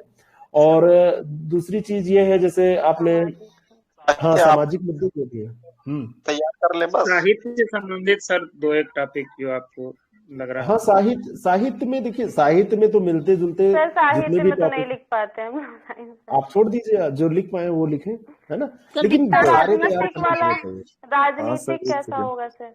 चलिए विकास जी, जैसे 1 मिनट। हाँ, मैं बता रहा हूँ, विकास जी पूछ लीजिए आप। हाँ सर, मुझे 2 जानकारी चाहिए थी सर। एक जानकारी ये चाहिए कि जैसे कि सिरोरेखा कितना भरा जाए कि मतलब कि नंबर भी ना कटे और मतलब कि गलत प्रभाव भी ना पड़े। सिरोरेखा का कितना इंपॉर्टेंस, और मतलब शुरुआती दौर में पूरा भरा जाए, फिर लास्ट में जैसे जैसे समय खत्म होता जाता है तो उसे कम करते जाएं, या सब भरते चले जाएं, किसी भी जगह छोड़े ना। बहुत दूसरा बढ़िया प्रश्न है, बहुत ही और बढ़िया प्रश्न दूसरा है। सर दूसरा और सर दूसरा प्रश्न ये है कि जैसे प्रश्न नहीं है, रिक्वेस्ट है सर कि थोड़ा सा निबंध का जो पक्ष है ना सर, उसको थोड़ा सा आप मेंशन कर दीजिए, अभी डिस्कस कर दीजिए 5 मिनट सर। जैसे कि किसी भी निबंध में क्या क्या लिख लेना चाहिए, जैसे कि एजी हाँ, में इस है पे हाँ, सही बात है। देखिए, सिरोरेखा की बात है। हाँ ठीक है, 1 मिनट। कई लोग जो है जैसे सिरोरेखा पे बड़ा विवाद है, ये बड़ा मतलब एक विवाद वाला विषय है कि क्या सिरोरेखा पे अगर हम सिरोरेखा नहीं चढ़ाते हैं तो क्या सिरोरेखा पे नंबर कटते हैं, मार्क्स कटते हैं। मैं आपको बताऊं कि जब आपकी स्पीड बढ़ती है और आप जब खुद तेज लिखने लगते हैं, सिरोरेखा समझ तो रहे हैं ना सब लोग। सिरोरेखा का मतलब ये है कि जो आप हिंदी में ऊपर सिरोरेखा, हम जान रहे हैं कई लोग नहीं समझ रहे होंगे। जब आप लिखते हैं, सर जो हाँ बता रहा हूं, जैसे सिरोरेखा का मतलब यह है कि राम जाता है, इसको आपने लिखा तो इस पे ये जो आप मुंडी बांध रहे हैं, जिसको मुंडी बांधना कहते हैं, ये इसकी सिरोरेखा है। लेकिन होता क्या है, हिंदी की एक ये बहुत मतलब बुरी चीज है कि ये लगभग लिखने का 10% टाइम ये मुंडी बांधने में खर्च होता है। जैसे बहुत सारे लोग हैं हमें में से, जैसे राम जाता है लिखना होगा तो ऐसे लिख देते हैं। इन बहुत सारे लोगों को राम फिर सिरोरेखा फिर जाता फिर सिरोरेखा फिर है। अंग्रेजी में कोई ऐसी व्यवस्था नहीं है, तो अंग्रेजी में जो राइटिंग स्पीड है वो तेज हो जाती है, वो स्पीड तेज होती है क्योंकि उसमें सिरोरेखा ये नहीं होती है, इसमें सिरोरेखा होती है। तो पहले तो जब हम लिखते हैं पहला पेज, दूसरा पेज, तीसरा पेज, चौथा पेज, वहां तक तो हम कूल होते हैं। लेकिन जब हमारा पेपर थोड़ा सा आगे बढ़ता है और टाइम कम होता है, लेट होने लगता है कवर नहीं होगा निबंध के लिए, तो हमारे पास 50 मिनट भी नहीं बच रहे हैं, तो हम निबंध या इन सब में या एक ही निबंध में पहला पेज दूसरा पेज तो हम सिरोरेखा बांधते हैं, फिर आगे छोड़ देते हैं। तो क्या इससे मार्क्स कटेंगे कि नहीं, यानी कि बाद में हम ऐसे लिखने लगते हैं, भारत, भारतवर्ष, ऐसे करके हम लिखते चले जाते हैं, सिरोरेखा नहीं। और उसमें करते क्या है, हम ऐसे मतलब भारत तो ऐसे कर दिए, भारत वर्ष ऐसे करके लिखते चले जाते हैं।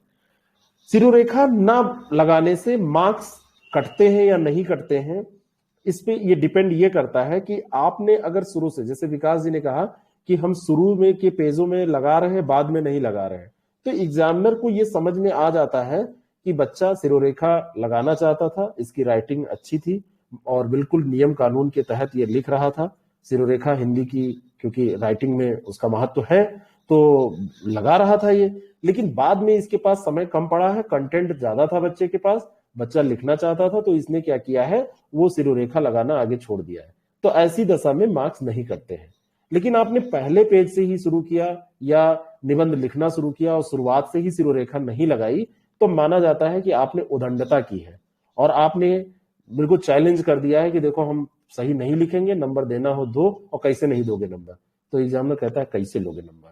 तो आप विकास जी ऐसा करिए, शुरुआत की जो आंसर्स हैं उन, या सब लोगों की मैं बात कर रहा हूं, वो प्रश्न उनका है लेकिन ये सबके काम की चीज है क्योंकि पेपर सबको, ये वाला पेपर हिंदी में ही देना है। तो शुरुआत के पेजेस या आंसर की जब शुरुआत आप कर रहे हैं ऐसे की या कुछ भी, तो आप शुरू में उसको लगाइए। अगर आप लगा पाइए तो पूरे में लगाइए, न लगा पाइए तो कोई बहुत ज्यादा इसके लिए आप परेशान मत होइएगा। और उसको लगाने का तरीका भी मैं बता रहा हूं। जैसे आपने लिखा, कुछ भी लिखा कि हमारी संस्कृति, तो आप ऐसे ऐसे लगाते चलिए। कोई बहुत संस्कृति में या भारतीय संस्कृति, तो आप ऐसे करते चलिए। कहने का मतलब आधे पैसे लगा दीजिए। सबसे अच्छा तरीका होता है कि संस्कृति आपने लिखा और संस्कृति लिख के आगे बढ़े, इतने लगा दिया, तो ये माना जाएगा ये पूरे पे लग गया है। क्योंकि अगर इसी को आप पूरा लगाएंगे तो इसके लिए आपको रुकना पड़ता है, हिंदी की राइटिंग इसीलिए, तो आप ऐसे लगाएंगे। और अगर आपने लिख के ऐसे कर दिया तो संस्कृति ऐसे करके निकल गए। तो कोशिश करिए कि सिरोरेखा आप लगाइए, लेकिन बाई द वे वो छूट जाती है और आपके पास टाइम नहीं है, आप नहीं लगा पाते हैं, तो आपको उसके लिए टेंशन नहीं लेना है, बिल्कुल कोई टेंशन नहीं लेना है, लिखते चले जाना है। लेकिन कोशिश कीजिएगा कि आधा तिया या कुछ शब्द में छूट जाए। मान लीजिए के आपने लिखा तो ऐसे कर दीजिए, मान लीजिए कि मैं आपने लिखा तो छूट गई, लेकिन एक आध में लगाते चले गए बीच बीच में, तो वो सजा सजा अच्छा लगने लगता है, दिखने लगता है। सिरोरेखा लगाने से इतना तो सबको पता है कि राइटिंग अच्छी लगने लगती है, सुंदर लगने लगती है, उलझी उलझी नहीं लगती, और सुंदर चीजें सबको अच्छी लगती है। सुंदरता सबको भाती है। आपके बगल में एक कद्दू का फूल रखा जाए और एक गुलाब का फूल रखा जाए तो आपका अनायास ध्यान, आप कितना भी कोशिश करें, कद्दू की फूल की पकौड़ी बना सकते हैं, मुझे बहुत पसंद है, लेकिन आप गुलाब के फूल की तरफ ही जाएंगे, भूख लगने के बावजूद भी उधर ही जाएंगे, क्योंकि वो सुंदर होता है। बस इतना है। तो सुंदर चीजें अगर किसी को अट्रैक्ट करती हैं तो आप उसका लाभ उठाइए, बाकी कोई महत्व नहीं है। कोई महत्व नहीं है कि आप लगाते हैं कि नहीं लगाते हैं, लेकिन शुरुआत से ही ऐसा मत कीजिएगा। हिंदी में कई लेखकों के विचार हैं, कई बार ये रिपोर्ट भी मांगी गई और इस पे विचार किए गए, समिति गठित की गई कि सिरोरेखा को हटा दिया जाना चाहिए। हिंदी साहित्य के जो विद्यार्थी होंगे उनको ये घटना पता होगी, तो कहा गया कि सिरोरेखा को हटा देना चाहिए जिससे हिंदी में स्पीड बढ़ जाए। तो वो इसीलिए कहा गया क्योंकि ये स्पीड को घटाती है, तो अनिवार्यता नहीं है। अगर ऐसा सोचा जा रहा है तो जाहिर सी बात है अनिवार्यता नहीं है, लेकिन जहां तक कोशिश हो पाए इसको लगाइए। ऐसे वाले बिंदु पे अभी हम आएंगे। और कोई बीच में कुछ पूछ रहा था, किसी को मैंने रोका था, वो पूछ ले। एनजी शायद पूछ रही थी ये कोई। ये सर मैं वही पूछ रही थी कि मतलब किस किस टॉपिक्स पे लिया जा सकता है। बता देंगे उसको, हम बता देंगे उसको, एक दो दिन में हम सारा बता देंगे। और कोई प्रश्न? सर संक्षेपण का वर्ड काउंट मैंने पूछा था, उसके हाँ एक-एक हाँ करके हाँ, काउंट करना उसको तो हाँ, उसको तो देखिए, काउंट करने का सबसे जो सही तरीका है उसमें यही होता है कि आप पूरा काउंट करें। मैं आपको दिखा रहा हूं कि कैसे काउंट करें। देखिए, आप लोगों की ये कॉपियां चेक्ड हैं, इसमें से कुछ कॉपीज भी मुझे दिखानी है, बड़ा बढ़िया लिखा है, और वो दो कॉपी मैंने छांटा है, उसको मैं शेयर करूंगा। ये मेरे पास देखिए, आप लोगों की कॉपी चेक करके कैसे मेरे पास आती है, मैं स्क्रीन शेयर कर दे रहा हूं, जिससे आप लोग देखें कि कितना इसके लिए वो करना पड़ता है। आप लोग सोचते हैं कि वह कॉपी नहीं आई, आपके लिए वो एक कॉपी होती है, लेकिन हमारे लिए देखिए, मनदीप की कॉपी भी मेरे पास है, हमारे लिए वो बहुत सारी कॉपीज होती हैं। सस्मित की कॉपी है, तुल्य की है, मनदीप की है, ब्यूटी, प्रिया, मनीषा, ये देखिए सब कॉपी है, पूरी लिस्टिंग है, पूरी ये लिस्टिंग है। आज कॉपी ये हमारे पास सब आ गई हैं। अब इसको हम आप लोगों को एक एक करके अपलोड करवाएंगे। ये देखिए पूरी, तो मैं कुछ सर मैंने भी जस्ट अभी अपने ऐप पे अपलोड किया, तो सर प्लीज मेरा चेक कर लीजिए कि सही से अपलोड हो गई है या नहीं, क्योंकि मैंने आपको व्हाट्सएप भी किया था। अगर अपलोड नहीं होती है तो हम करते क्या है, उसको हम डिलीट कर देते हैं यहाँ से, जिससे कि आपको दिखे कि फिर से आप डाल दें। कुछ कॉपीज में दिखाऊंगा, लेकिन मैं उसके पहले एक वो करना चाहता हूं, मैं एक आपको वर्ड काउंट वाला जो है उसको पूरा करना चाहता हूं। वर्ड काउंट दिखा दूं कि कैसे काउंट करते हैं। वर्ड काउंट का जो सही तरीका होता है, जैसे हम गद्य अवतरण में ही आ जा रहे हैं, आप लोगों के लिए बहुत सभी व्यवस्थित काम करना पड़ा है, तब जाके ये हो पाया है, डेली प्रैक्टिस और कुछ। और आप लोग इतने, मतलब आप लोग काम किसी से करवाना तो आप लोग से सीखे। 6 फरवरी को ये समाप्त हो रहा था और पूरा महीना प्रैक्टिस करवा डाला आपने, इतना प्यार प्यार से बोल के, मीठी चूरी चला के ना, कितना बढ़िया। मैं यही बात कर रहा था कि जो जीआईसी का बैच है उसमें कितने कितने महान महान लोग हैं, सब प्यार से बोल बोल के बढ़िया से काम कराते रहते हैं, और हम लोग बढ़िया से काम करते रहते हैं। सर जैसा राजा वैसी प्रजा। अरे बाप रे बाप, आहा। अब देखो, यस यही है। अब राजा बनने के बाद तो हमको जान लो कि हम मतलब जी कहते हैं। जितनी बढ़िया से सर काम करवाया, जितनी बढ़िया से किया है, उतनी बढ़िया से रिजल्ट आएगा। और इसमें सर धन्यवाद आयोग का भी करना चाहिए, इसने भी डेट बढ़ाई थी। अच्छा, धन्यवाद आयोग का। अच्छा, ये बताइए, ये आपको स्क्रीन शेयर हो रही है, दिख रहा है आप लोगों को? जी स्क्रीन शेयर हो रही है, लेकिन 1 मिनट। हिंदी अपठित गद्यांश दिखा? अपठित गद्यांश लिखा? जी सर। वर्ड काउंट आप लोग पूछ रहे हैं, तो वर्ड काउंट कैसे करना चाहिए कई बार मैंने बताया है, लेकिन आज फिर मैं 2 मिनट में बता दे रहा हूं, क्योंकि लास्ट ये चल रहा है और इस समय आप लोग मेरे मतलब समझ लीजिए कि पूरी मेहनत जो हम लोगों ने की है उस पर मोहर लगाने वाले हैं। तो मोहर लगाने से पहले कोई गलती ना हो।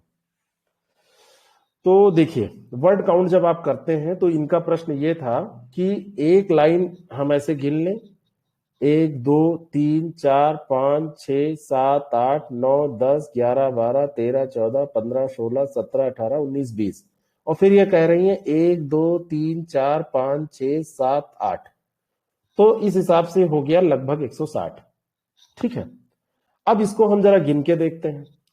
20 था, 21 22 23 24 25 26 27 28 29 30 31 32 33 34 35 36 37 38 39 40 41 42 43 44 45 46 47 48 49 50 51 52 53 54 55 56 57 58 59 60 61 62 63 64 65 66 67 68 69 70 71 72 73 74 75 76 77 78 79 80 81 82 83 84 85 86 87 88 89 90 91 92 93 94 95 96 97 98 99 100 101। मजे की बात देखिए कि हम पहले में गए तो यहाँ पे 21 आया, फिर यहाँ 41 हुआ, यहाँ 61 हुआ, और यहाँ पे फिर 80 हुआ, और फिर यहाँ 101 हो गया। और पहली लाइन में हमने 21 गिना था और 5 फिर ऐसे हमने ये जोड़ा था और कहा था कि ये 20-21 है तो 160 हो गया। रेशियो यही आता है, रेशियो यही आता है। लेकिन अगर आपके पास समय है तो आप गिन लीजिए, नहीं तो आपके पास अगर कम समय है तो आप देखिए यहाँ 5 लाइनों तक हम आए हैं तो 20 का रेशियो ही आ रहा है। अगर 21 मान लेंगे तो 105 हो जाएगा। तो एक आप ऐसा करिए कि 3-4 लाइन गिन लीजिए, यहां तक आप पहुंचे 3 आ रहा है तो 61/3 कर दीजिए और ये आ गया आपका 20। तो इस हिसाब से आप कर सकते हैं। बाकी या कोई आधी लाइन है तो जितनी पूरी हो उनको गुणा कर लीजिए, आधी वाले को गिन लीजिए, तब भी आ जाएगा। अगर आपके पास समय है तो पूरा गिनिए, नहीं तो ये बड़ा बोझिल काम है और बड़ा टाइम टेकिंग है तो आप उसको छोड़ दीजिए, पूरा मत गिनिए। और ऐसे भी आप अंदाजा लगा सकते हैं। और गिनने में कई लोगों को कंफ्यूजन है कि है गिना जाएगा, हो गिना जाएगा, से गिना जाएगा कि नहीं गिना जाएगा, ना को गिना जाएगा कि नहीं। तो सब गिनिए, अपने संक्षेपण में भी पूरा गिनिए और जो दिया गया है पैराग्राफ उसमें भी पूरा गिनिए। तो आप एवरेज ऐसे भी निकाल सकते हैं। 8 ये लाइनें हैं तो इसमें लगभग 160 शब्द आप कह सकते हैं। और इसका अगर संक्षेपण करना है तो 3 से इसको डिवाइड करिए तो लगभग 53 शब्दों में, 60 शब्दों में, 50 शब्दों में मैं छूट दे रहा हूं आपको। इतना आप करके आएंगे, कोई दिक्कत नहीं। लेकिन आप ऐसा नहीं कि 20% कम कर दीजिए, 20% बढ़ा दीजिए तो थोड़ी सी दिक्कत होगी। अब की बार जो मैं आंसर दिया था आप लोगों को GLP 4 का, तो उसमें मैंने जो मेरे पास संक्षेपण आया जो किया गया था, और मैंने किया था, स्टाफ ने किया था, किसी ने किया था स्टाफ ने, तो वो थोड़े शब्द ज्यादा हो गए थे तो मैंने ऐसे छोड़ दिया। हमने कहा कि इसको थोड़ा ज्यादा हो गए हैं, 12-14 शब्द उसमें ज्यादा थे और हमने छोड़ दिया। हमने कहा इसको ऐसे रहने दो, लगभग 25 शब्द से ऊपर शब्द ज्यादा थे उसमें, हमने कहा छोड़ो ऐसे ही रहने दो, है ना। सर निबंध में सब भी गिनते हैं सर क्या? सर ये है और ना से सब में गिनेंगे भाई, ये शब्द है कि नहीं है ये बताओ।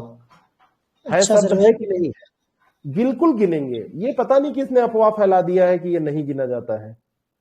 क्यों नहीं गिनेंगे? बिल्कुल गिनेंगे, ठीक सर, बिल्कुल गिनेंगे, कोई दिक्कत नहीं है।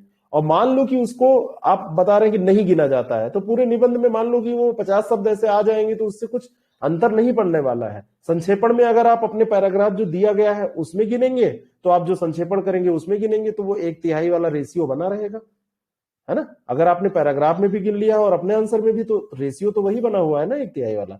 तो आप ऐसे करिए कि उसको 3-4 लाइनों को गिन के एवरेज निकाल लीजिए। एक लाइन पे मत निकालिएगा, कम से कम 3 पे निकालिए एवरेज। तो देखेंगे 3 पे 61 आया, 3 से डिवाइड किया 20 आया, पूरी लाइनें गिनी यहां तक, और वो 8 लाइनें थी तो 20 से 8 को गुणा किया तो 160 आ गया। इस तरीके से आप कर सकते हैं। समय कम है आपके पास, ऐसे करिए क्योंकि समय इससे बच जाएगा। और एवरेज यही आएगा भी, काउंट करेंगे तभी। और काउंट करने में तो कहीं छूट भी सकता है, इस वाले फार्मूले में तो छूटेगा नहीं, है ना।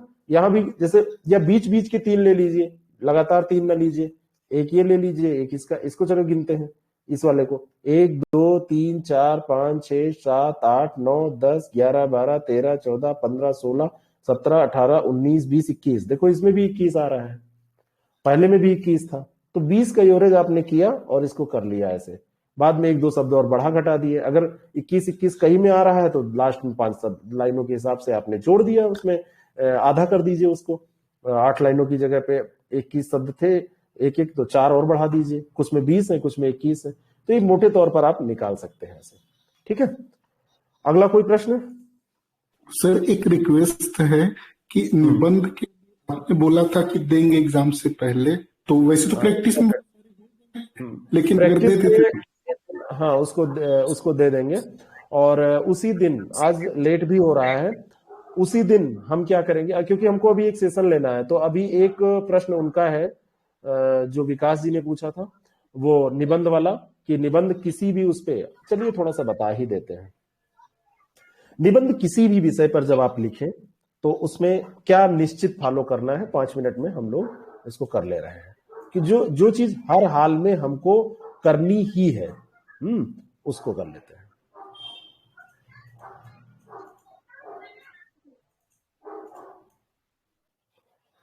कोई भी निबंध जब आप लिखने चले तो सबसे पहले निबंध का जो हमने बताया कि स्ट्रक्चर आप बनाइए।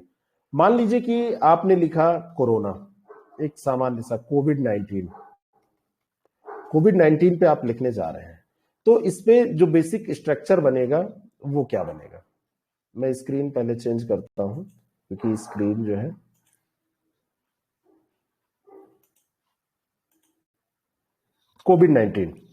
कोविड-19 पे जब आप करेंगे तो आपको क्या स्ट्रक्चर लेके चलना चाहिए। बढ़िया प्रश्न है ये, और अगर ये सीख गए तो जितना नॉलेज आपके पास है, इतनी प्रैक्टिस आप लोग कर चुके हैं, इतना आप पढ़ चुके हैं कि अब बहुत नॉलेज गेन करने की जरूरत नहीं है, बस लिखने का तरीका पता होना चाहिए। बहुत बढ़िया प्रश्न इन्होंने किया है। कोई भी चीज हम कह रहे हैं कि ये टॉपिक कोविड ना दिया होता, इसको हम मान ले रहे हैं ABC XYZ कोई भी टॉपिक है, कोविड इसलिए ले रहे हैं क्योंकि ये इंपॉर्टेंट भी है और सबको समझ में भी आता है। लोग इसमें गलती क्या करते हैं वो भी मैं बताऊंगा, और क्या करना चाहिए वो भी बताऊंगा, मतलब सही क्या करना चाहिए, गलती नहीं क्या करना चाहिए। कोई भी निबंध जब आप लिखते हैं। हाँ सर एक बात है सर, कोविड का बहुत बार हो गया, आप एक बार ऑनलाइन शिक्षा का एग्जाम्पल लेके बता दो, वो हुआ भी नहीं है। अरे किसी पे भी आप ले लो, कहे ऑनलाइन शिक्षा, कोई भी ले लो, ऑनलाइन शिक्षा ले लो ऑनलाइन शिक्षा। कोविड हटा दिया, कोविड खत्म, कोविड वैसे भी खत्म हो गया, जून में आने वाला है। अब तब तक के लिए हम लोग पेपर ऊपर देख के ये एग्जाम सब करा लेंगे, तब आएगा ऑनलाइन शिक्षा। अब मान लो ऑनलाइन शिक्षा, अरे हमको तुम XYZ आप कुछ भी दे दो, आप कोई दिक्कत नहीं है। ऑनलाइन शिक्षा ये हमारा टॉपिक है। कोई भी टॉपिक आप जब लिखने चलते हैं तो सबसे पहले मैंने उसमें कहा है कि आप एक उसका इंट्रो लिखेंगे, जो आप स्ट्रक्चर बनाएंगे। तो सबसे पहले मैंने क्या कहा है कि आप एक परिचय उसका देंगे, एक आप इंट्रो करेंगे। तो अगर ऑनलाइन शिक्षा है तो ऑनलाइन शिक्षा में जैसे कोविड में बताने जा रहा था, इसलिए वो बड़ा बढ़िया एग्जाम्पल था कि कोविड के बारे में आप लोगों को बहुत जानकारी अब हो गई है, बहुत ज्यादा। सर वही बता दीजिए। नहीं दोनों मैं बताऊंगा, मैं दोनों बताऊंगा। ऑनलाइन शिक्षा के बारे में भी कुछ जानकारी हो गई है। कोविड का निबंध, कोविड 1 मिनट, हाँ ठीक है, नहीं कोविड नहीं आ जाएगा, वो अलग चीज है, वो अलग चीज। ऐसे कैसे कोविड आ जाएगा वो दोनों चीजें अलग है। कोविड तो एक बस केवल इतना आएगा कि कोविड के समय ऑनलाइन शिक्षा का महत्व बढ़ गया है, और बाकी कुछ नहीं आएगा। कोविड के बारे में जब लोगों ने निबंध लिखा तो मैंने लगभग 50% कॉपीज में देखा कि लोगों ने बताया कि कोविड के लक्षण क्या है, जो अमिताभ बच्चन जी बताया करते हैं और सारे फोन पे चला करता है।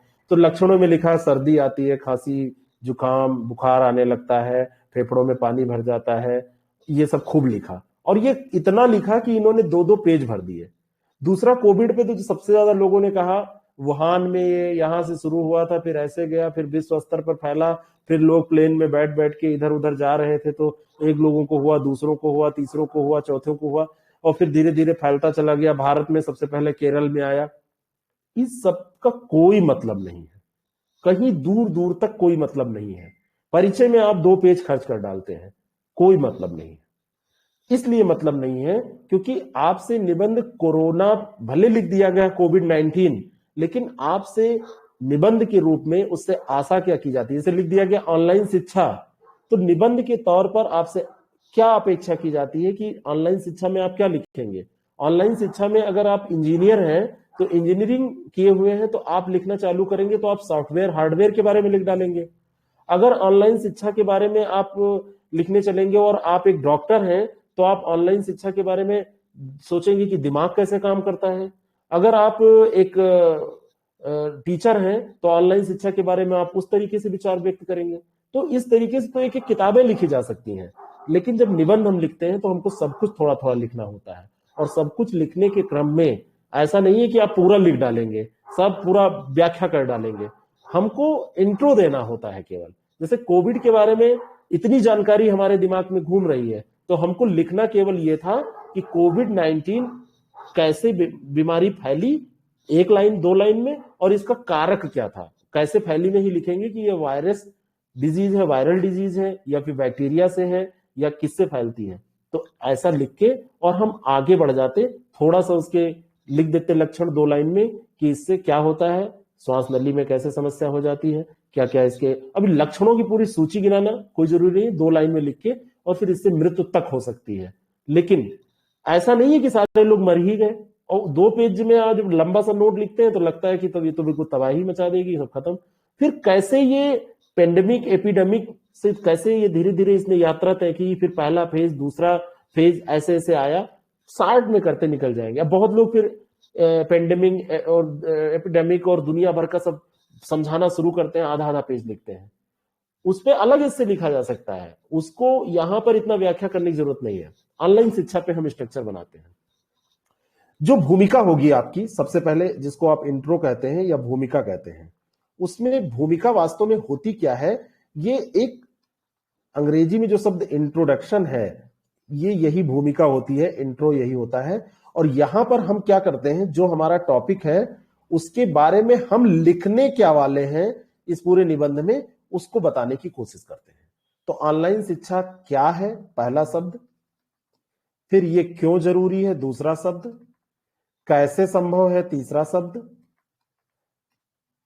कहां भी इसमें जोड़ लीजिए अगर कुछ ऐसा होगा कि इसे ऑनलाइन शिक्षा का उपयोग कहां होता है, किस क्षेत्र में होता है, ये भी एक इसमें मुद्दा है। और दूसरा, ये शुरू कहां हुई, अगर इस कोई ऐतिहासिक टॉपिक होता तो कहां, और कब, है ना। कब में भी बहुत सारी चीजें आएंगी, कब कई तरीके से, ऑनलाइन शिक्षा बचपन से या ऑनलाइन शिक्षा एक कुछ क्लास पढ़ने के बाद। जैसे इस समय क्या हुआ कोविड में क्या हुआ, ऑनलाइन शिक्षा बचपन से, पता चला बच्चा प्रेप में बिल्कुल अभी नर्सरी केजी में पढ़ रहा है और ऑनलाइन वो पढ़ने लगा। अब अभी उसको पढ़ना ही नहीं पता है तो ऑनलाइन क्या पढ़ेगा। इंट्रो में इन सारी चीजों पे विचार करना चाहिए। कोई जरूरी नहीं है सारे आए एक निबंध में, कोई जरूरी नहीं है कि इन सबको लिखना ही है कि अब ऑनलाइन शिक्षा के बारे में कहां के बारे में क्या लिखें। इस तरीके के प्रश्न करके कि ऑनलाइन शिक्षा है क्या, तो एक लाइन में उसके बारे में बताया क्या है। तो ऑनलाइन शिक्षा आप जानते हैं कि जब ऑनलाइन माध्यम से हम शिक्षा प्राप्त करते हैं। अब ऑनलाइन माध्यम क्या है, तो आप बताएंगे इंटरनेट के माध्यम से। आप बताएंगे कि आपके पास अगर कोई क्लास है और उसकी चिप मिल गई आपको, डाउनलोडेड है, तो वो भी आप उसको कर लेंगे। लेकिन मूलतः जो ऑनलाइन शिक्षा का आधार है, किस आधार पे ये चलता है, कैसे संभव हो पाता है, तो आप बताएंगे कि इसका मूल आधार है इंटरनेट। और इंटरनेट में भी अगर आप चले जाएं तो जियो अगर ना आया होता तो ये जो ऑनलाइन शिक्षा आज बहुत तेजी से बढ़ रही है, हम आप ये कनेक्ट हो रहे हैं, ये न हो पाते। क्योंकि 255 रुपए का 1 GB मिलता था, वो जमाना याद है आपको। और व्हाट्सएप पे मैसेज देखने के बाद बंद करो, ऊपर से तुरंत बंद कर देते थे हम लोग डेटा, क्योंकि पूरे महीने 1 GB चलाना होता था। फिर 2 GB जब हुआ तो जैसे लग रहा था कि हम लोगों को बिल्कुल कैवल्य की प्राप्ति हो गई। और फिर जब जियो ने दिया रोज 1.5 GB, 1 GB, 1.5 GB, 2 GB, 3 GB, तो हम लोगों ने कहा कि अहम ब्रह्मास्मि, अब हमको कोई नहीं रोक सकता स्वर्ग में जाने से, अब इंद्र हम बन जाएंगे। तो उसी के कारण ये संभव हो पाया है।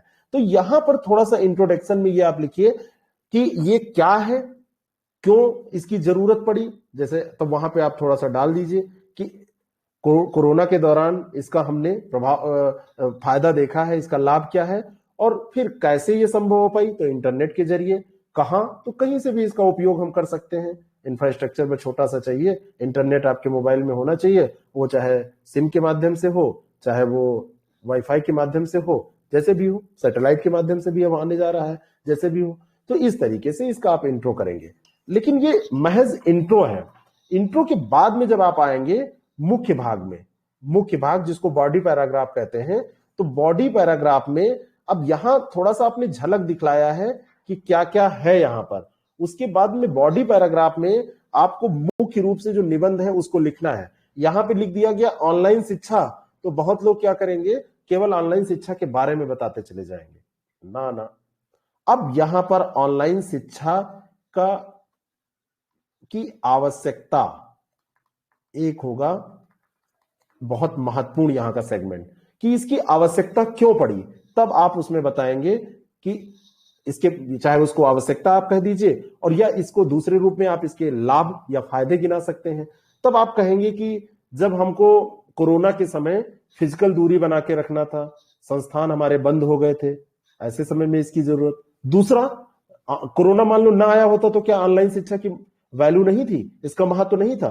तब भी इसका महत्व था कि हम घर बैठे दूरस्थ शिक्षा के माध्यम से ज्ञान प्राप्त कर सकते हैं।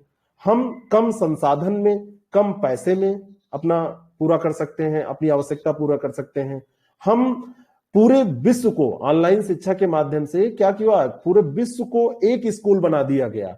अब अमेरिका में बैठा कोई टीचर, मान लीजिए कि ये क्लास हम बैठ के लखनऊ में ले रहे हैं, लेकिन अगर हम ब्राजील के जंगल में भी बैठ जाएं और वहां पे इंटरनेट कनेक्टिविटी हो और आपको पढ़ाएं, तो आपको उससे कोई फर्क नहीं पड़ना है। मैं ही पढ़ाऊंगा और आप पढ़ेंगे, तो जैसे भी हम पढ़ाएंगे, कहीं से भी पढ़ाएंगे, उससे नहीं, कंटेंट आपको मिल रहा है। तो शिक्षा एक जगह, स्थान विशेष से, इलाहाबाद से, दिल्ली से, लखनऊ से, इन हब से बंध के नहीं रह गई, या कोई बड़े बड़े संस्थान से वहां पे जाना, फिजिकल आपकी अटेंडेंस वहां पे जरूरी नहीं रह गई। ये आपसे इस निबंध में पूछा जा रहा है कि इसकी महत्ता क्या है, इस तरीके से आप लिखिए। तो ये आपने लिखा। फिर आपने कहा कि इसमें पैसे कम लगते हैं। जैसे यही कोर्स अगर मैं आपको यहाँ पे एडमिशन लेके कराता, तो ये 999 का आपको ये कोर्स नहीं मिलता।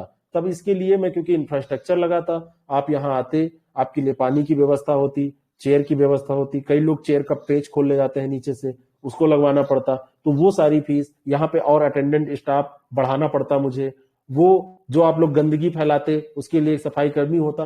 कहने का मतलब बहुत सारी चीजें बढ़ जाती, तो इसकी फीस हो जाती 6,000 से 10,000 के बीच में, कुछ 6,000 से कम तो कतई नहीं होती। फिर आपका समय कितना बर्बाद होता। तो एक तो ये हो गया कि वहां जाना नहीं पड़ा, कम पैसे में हो गया। दूसरा, आपका समय बचा रही है। आप आधे घंटे की या 2 घंटे की क्लास करने के लिए 1 घंटे पहले घर से निकलते हैं, तब वहां पहुंचते हैं, फिर ये 2 घंटे क्लास करते हैं, फिर 1 घंटे आप आते हैं, तो समय की बचत होती है। ये समझाने के लिए मैं बता रहा हूं। तो समय की बचत, संसाधन की बचत, पैसे की बचत, है ना, और कहीं से भी संभव है। और ग्लोबलाइजेशन हो गया। ग्लोबलाइजेशन कैसे हुआ? ब्राजील में बैठा टीचर आपको पढ़ा रहा है, अमेरिका की किसी से आप कनेक्ट कर लिए, पढ़ रहे हैं, कोई लिमिट नहीं रह गई कि आप लखनऊ के पास रहने वाले हैं तो लखनऊ के पास में ही आपको पढ़ना है। आप दिल्ली नहीं जा सकते, तब भी आप सिविल सर्विसेज की तैयारी कर सकते हैं। आप इलाहाबाद रहने के लिए अगर आपके पास खर्चा नहीं है, तब भी आप पढ़ सकते हैं। तो ये हो गया।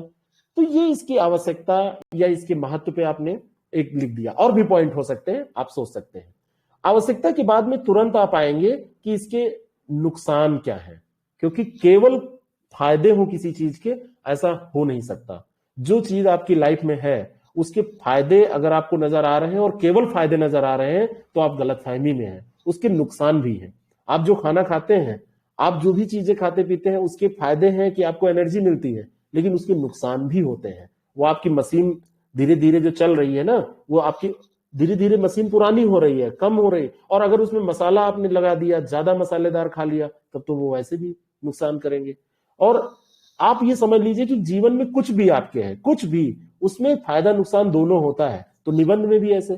तो इसकी आवश्यकता, फिर उसके फायदे, और फिर यहाँ पर इसके नुकसान या हानियां या इसके कुप्रभाव या इसके दुष्प्रभाव, जैसे भी आप चाहे बनाए। तो अब इसमें कई चीजें हैं। जैसे छोटे बच्चों को ऑनलाइन शिक्षा में जैसे कोविड के दौरान जोड़ा गया। अब छोटे बच्चे बचपन से ही स्क्रीन देखेंगे तो उनके स्वास्थ्य पे, आंखों पे प्रभाव पड़ेगा। माना जाता है कि बच्चा स्कूल में या कहीं संस्थान में जाता है तो एक उसको परिवेश मिलता है, वो परिवेश वो नहीं पाएगा, तो वो बिल्कुल मशीनी शिक्षा ग्रहण कर रहा है। मशीनी शिक्षा, जैसे आप लोग, जैसे हमने ये सेशन क्यों रखा, यूट्यूब से बेटर मुझे ये क्यों लगा, है ये भी ऑनलाइन ही, लेकिन यूट्यूब पे एक तरफा संवाद होता है और दो तरफा, तुरंत आप मैसेज करते हैं, लेकिन यहाँ पे आप तुरंत बोल सकते हैं, वहां पे मैसेज करके बताते हैं सर ये समझ में नहीं आया, लेकिन यहाँ पे आप तुरंत वॉइस बोल के बता सकते हैं, चाहे तो वीडियो भी आप अपना चला के सामने आ सकते हैं। अभी कोई आया भी था हमारे सामने, तो आप पूछ सकते हैं मुझसे। तो लेकिन वो परिवेश नहीं है जो आप हमारे सामने बैठ के बात करते, वो परिवेश नहीं है। तो जब बच्चा किसी संस्थान में जाता है, आप बड़े हो गए हैं, आपके लिए ये चीजें मायने नहीं रखती हैं, लेकिन छोटा बच्चा जैसे 5th का बच्चा है, 4th का, 3rd का, 6th, 7th, 8th का, तो अभी वो समाज से बहुत कुछ परिवेश में रह के सीखता है। और अगर वो परिवेश नहीं मिला उसको, तो वो केवल मशीनी लैंग्वेज समझेगा, इंटरनेट के माध्यम से जो चीजें सीख पाएगा वही सीखेगा। क्योंकि हम सब कुछ पढ़ के नहीं, अपने पढ़ के तो केवल 5-10% सीखते हैं, 90% तो हम देख के, सुन के, एक दूसरे के साथ रह के सीखते हैं। तो वो यानी कि जो सामाजिक बनने की, जैसे कहा जाता है ना कि मनुष्य एक सामाजिक प्राणी है, तो सामाजिक प्राणी है, एनिमल है, सोशल एनिमल है, human is a social animal. तो सोशल तो कैसे बनेगा वो, हम भी जानवरों की तरह ही होते हैं जब पैदा होते हैं, लेकिन हमें और जानवरों के बच्चे में 1-1.5 साल बाद फिर अंतर दिखने लगता है। हम बोलने लगते हैं, हम अपने हिसाब से चीजों की डिमांड करने लगते हैं, हमारा एक रूटीन होता है, हम उस हिसाब से चीजों, लेकिन जानवर का बच्चा जानवर ही रह जाता है। तो हम समाज में रह के सीखते हैं। तो इसका एक तो ये नुकसान हुआ, दूसरा मैंने बताया कि स्वास्थ्यगत नुकसान हुआ, तीसरा नुकसान ये है कि अगर सारा कुछ ऑनलाइन ही ऐसा होता रहा सब कुछ, तो धीरे धीरे जो एक, जैसे समाज से ही संस्कृति, फिर संस्कृति बनती है, तो हमारा एक कल्चर जो है वो पूरा इसी तरीके से हो जाएगा कि सारे लोग क्या करेंगे, ऑनलाइन ही पढ़ेंगे, ऑनलाइन ही हालचाल लेंगे, ऑनलाइन। तो मिलने जुलने का जो एक मिलने जुलने की आवश्यकता है वो समाप्त हो जाएगी। ये जो मिलने जुलने का कल्चर है ये समाप्त हो जाएगा, है ना। फिर ऑनलाइन शिक्षा की भी कुछ चुनौतियां हैं जो आपको इसी में लिखनी है। हानियों के बाद में चुनौतियां अलग चीज है, जैसे इंफ्रास्ट्रक्चर अगर नहीं है, अच्छी नेट स्पीड नहीं है, तो आप उसको नहीं प्राप्त कर पाते। अगर आप ऐसे दूर दराज एरियाज में रहते हैं जहां पे अभी इंटरनेट कनेक्टिविटी, बहुत सारे क्षेत्र अभी हैं जहां है ही नहीं है, तो आप प्राप्त नहीं कर पाते। लेकिन ये उतना बड़ा चैलेंज इसलिए नहीं है क्योंकि धीरे धीरे वो दूर होता जा रहा है। तो आपने आवश्यकता बताया, हानियां बताई, चुनौतियां बताई, लेकिन फिर आप आए और लास्ट में आपने कहा कि कोविड जैसी जब स्थितियां आई और जब व्यक्ति को व्यक्ति से दूर रहने के लिए कहा गया, तो ऑनलाइन माध्यम ही ऐसा एक साधन बने। अगर ऑनलाइन शिक्षा के बजाय ऑनलाइन माध्यम पे भी कुछ भी आपसे पूछा जाए, तो ऑनलाइन माध्यम ही एक ऐसा साधन बने कि हम अपने घर रहते हुए भी एक दूसरे को वीडियो कॉल कर सकते थे, एक दूसरे से हम हालचाल ले सकते थे, ना मिलके भी हम मिल रहे थे, और इसी तरीके से ना जाके भी हम शिक्षा प्राप्त कर पा रहे थे, ऐसा आपने लिखा। यानी कि इतना बुराई करने के बाद में, इतना समस्याएं, इतनी कमियां बताने के बावजूद भी आप ऑनलाइन शिक्षा के पक्ष में आ गए, क्योंकि आज की ये आवश्यकता है। पूरा विश्व इसको बढ़ावा दे रहा है, हमारी गवर्नमेंट ही नहीं पूरी दुनिया बढ़ावा दे रही है, और हमारी गवर्नमेंट ही नहीं प्राइवेट जो संस्थान है वो भी बढ़ावा दे रहे हैं। और हम लोग भी चाह रहे हैं कि अगर हम जिंदा रहेंगे, सुरक्षित रहेंगे, तभी तो पढ़ पाएंगे। हमारे बच्चे हो, हमारे घर के कोई भाई बहन हो, तो हम तभी सुरक्षित रह पाएंगे जब हम कोरोना से बच पाएंगे। और उसके लिए अगर इंटरनेट का उपयोग करके ऑनलाइन शिक्षा का उपयोग करना पड़ रहा है तो चलेगा। अब उसको तरीके से किया जाए, स्क्रीन ज्यादा देर तक न देखी जाए, मतलब उसके उपाय भी है कि स्वास्थ्यगत जो हानियां हैं वो बहुत ना हो पाए, तो आप बड़ी स्क्रीन का यूज करिए, कंटिन्यू बहुत देर तक मत करिए यूज, है ना, और ब्रेक लेके क्लासेस हो, बहुत लंबी क्लासेस ना हो। तो इस तरीके से आप लिख के उसको, और फिर लास्ट में जब आप उपसंहार करें तब आप उसमें सकारात्मकता ही छोड़ें। ऑनलाइन शिक्षा की बुराई बहुत करके न छोड़ें, क्योंकि ऑनलाइन शिक्षा से अब बच नहीं सकते आप, क्योंकि इसमें नुकसान कम है, फायदे ज्यादा हैं। तो आप ऐसा छाप छोड़ें कि आज की ये डिमांड है, आज का समय है जो ऑनलाइन शिक्षा की तरफ बढ़ रहा है, और निरंतर ये और इसमें सुधार करने की जरूरत है। जैसे इंफ्रास्ट्रक्चर सुधार दिया जाए, ऐसा भी हो सकता है ना कि हर स्कूल का जब विकास किया जाए तो शुरू से ही जब उसका एडमिशन हो तभी से एक ऑप्शन के तौर पर इसको रखा जाए, और आधा इस पे कर दिया जाए, आधा ऑफलाइन कर दिया जाए। ऐसे आप इनोवेटिव विचार भी दे सकते हैं कि पढ़ाई होगी, रेगुलर क्लासेज जो चलेंगी उसमें भी आधा काम हमारा ऑनलाइन होगा और आधा काम फिजिकल होगा ऑफलाइन मोड में। तो अचानक अगर ऑनलाइन मोड में आना पड़े तो बच्चों पे बहुत प्रभाव नहीं पड़ेगा। तो इस तरीके का आप सुझाव दे दीजिए कि मतलब शुरू से ही ऐसा किया जाए, और जो स्कूल का पैकेज है उसमें इसको शुरू से ही शामिल कर लिया जाए। और जो कंपनीज हैं जो टैबलेट्स बना रही हैं, जो फोन बना रही हैं, तो वो ऑनलाइन शिक्षा के लिए एक स्पेशल डिवाइस बनाए जिसमें बच्चों की आंखों पे असर कम पड़े। जैसे इस जो लैपटॉप को मैं यूज कर रहा हूं, मुझे बहुत सारा काम करना होता है लैपटॉप पे, तो इसकी स्क्रीन ऐसी है, ये टच लैपटॉप है बेसिकली, तो इसमें ऐसी स्क्रीन है जिसका आंखों पे इफेक्ट कम पड़ता है, वास्तव में कम पड़ता है। दूसरे लैपटॉप पे काम करते हैं तो ज्यादा पड़ता है प्रभाव उसका। तो ऐसी डिवाइसेस की टेक्नोलॉजी सस्ती की जाए, इनोवेशन किया जाए, और अगर वो सस्ती डिवाइसेस होंगी तो सबकी पहुंच में होंगी और स्वास्थ्यगत जो इसमें समस्याएं हैं वो दूर हो जाएंगी। तो मेन जो होता है वो मुख्य भाग होता है, इसी में आप आवश्यकता, हानियां, चुनौतियां, लाभ, नुकसान, जितने कोर्स वगैरह हैं यहाँ पे, और यहाँ पे स्टार्ट आप जब भूमिका आप बांध रहे हैं तो स्टार्ट किसी उदाहरण से कर दीजिए कि कोविड-19 के प्रभाव में जब लॉकडाउन लगा, इस तरीके की कहानी से शुरू करिए कि लॉकडाउन जब लगा तो लॉकडाउन के समय जब सारे कॉलेजेस, सारे स्कूल्स, सारे संस्थान बंद हुए, तब हमको याद आई ऑनलाइन शिक्षा, और ऑनलाइन शिक्षा की महत्ता या ऑनलाइन शिक्षा के महत्व के बारे में तब हम लोग जान पाए। पहले तो हम केवल ऑनलाइन एजुकेशन, ऑनलाइन मनोरंजन के लिए ही अपने मोबाइल फोन या इन सब चीजों का उपयोग करते थे। शायद आज से 10 साल पहले किसी ने सोचा नहीं था कि यही मोबाइल जो इंटरटेनमेंट, यही टीवी जो इंटरटेनमेंट का साधन है, कभी ये शिक्षा का आधार बनेंगी। इस तरीके से एक मतलब सॉलिड शुरुआत करिए और फिर इन पहलुओं पर विचार करते हुए अंत करिए आप इस चीज के साथ कि ये आज की आवश्यकता है। ठीक है, अब कोई एक मोटा मोटा मैंने बताया, अब कोई प्रश्न हो तो आप पूछिए। ऐसे सभी निबंध में करना है। सर एक रिक्वेस्ट है सर।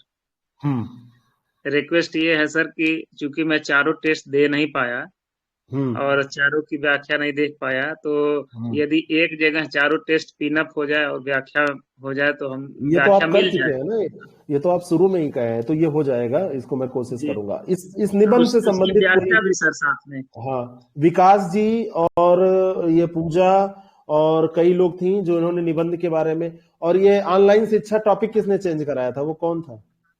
सर मैंने। हाँ, आपका नाम क्या है? सर रिची चौधरी। रिची चौधरी। तो ऐसे आप लिखेंगे किसी भी टॉपिक पे, समझ रहे हैं? जी ऐसे बाकी आप इसमें डेटा जो याद हो, जो कोड्स याद हो, वो सब आप डालिए, है ना? सर बाढ़ पर कोई भी निबंध निबंध। दे दीजिए। अच्छा, बाढ़ पे निबंध का पीडीएफ नहीं मिला अभी? नहीं मिला सर।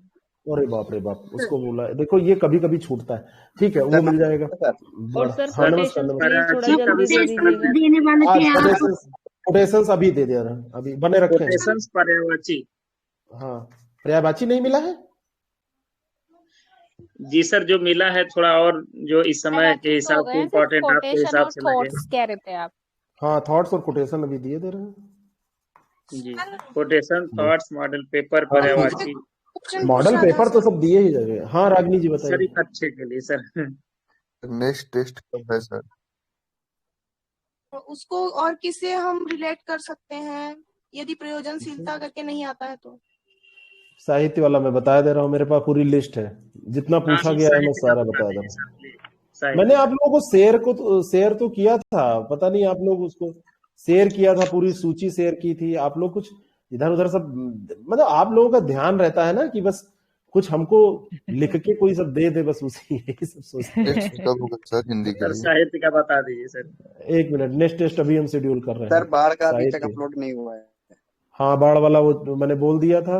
एक्चुअली बाढ़ वाला हुआ क्या था, मैंने जिससे कहा था लिखने को उस समय बीमार पड़े, फिर वो गायब हुए, दोबारा वो मतलब टाइप करने की जिससे कहा था, अभी मैं उसको करवा दे रहा हूँ बाढ़ वाला। ठीक सर। तो बुखार आ गया था, अभी करवा दूंगा। कभी कभी हो जाता है, ये जानते हुए पूरा चलाना बड़ा मुश्किल होता है, इसीलिए जल्दी चल नहीं पाता है सबके। एक मिनट, ये और कहाँ सर गया? इम्पोर्टेंट निबंध के लिए आप बोले थे कि दे दूंगा, बताऊंगा, मतलब कौन कौन से हाँ तो इम्पोर्टेंट बता है। दूंगा, अभी आज ही सर बता दूं, अभी बस सर खाली एक वीक बस। बचा है ना, तैयारी सर कर आज ही लीजिए बता अच्छे दीजिए से। सर, बढ़िया हाँ, रहेगा सर। आज नहीं बताऊंगा, एक दिन बाद, लास्ट एक दिन बाद मोमेंट में नहीं हो बताऊंगा। पाएगा सब देखो, कुछ। हाँ नहीं बता दूंगा कल, देखो 5 बताइए, हाँ 5 हुआ है। 5 बताएंगे, आज नहीं बताएंगे, 5 तारीख को बताएंगे। सर ठीक है, प्लीज। वो 5 सर तारीख। अभी बता दीजिए प्लीज सर। अरे सब पढ़ना बंद कर देंगे, ये लिखिए। नहीं नहीं चलो सर प्लीज बता चलो दीजिए। इधर आओ, इधर आओ। तैयार ये नहीं हो पा रहा, महत्वपूर्ण, कम से कम तैयार हो जाएगी वो पढ़। अरे माइक बंद करो, वो आओ इस पे। महत्वपूर्ण निबंध साहित्य एवं संस्कृति। साहित्य एवं संस्कृति का संबंध, वर्तमान सामाजिक समस्याओं के समाधान में कथा साहित्य की भूमिका, तुलसी के रामचरितमानस का समाज दर्शन, साहित्य एवं प्रयोजनीयता और उपयोगिता, साहित्य का सामाजिक दायित्व, साहित्य का नैतिक दायित्व, संस्कृति साहित्य और समाज के अन्योन्याश्रित संबंध, और हमारी भारतीय सांस्कृतिक विरासत। इस तरीके के टॉपिक आज तक पूछे गए। ये सब लिस्ट मैंने आपको दे दी है और आप लोग उसको देखे तक नहीं है आज तक, है ना। ये सब मैंने दे दी है, सब उस पे ऐप पे पड़ी हुई है। ऐसे ही आपकी सारी जो लिस्ट है, देखिए इसमें और भी मैंने चीजें जो यहाँ पर हैं उनको देखिए। यहाँ पर सारी चीजें आपको दी जा चुकी हैं। एक मिनट, ये देखिए। ऐसे ही राष्ट्रीय विकास योजनाएं और जो जो पूछा गया है सब हमने दे दिया है, और इसी आधार पे मैंने निबंध कराए हैं कि एक एक निबंध से 3-3, 4-4 निबंध आपके लिख जाएंगे। ठीक है। 5 तारीख को, आज कौन सा दिन है? आज दिन है बृहस्पतिवार।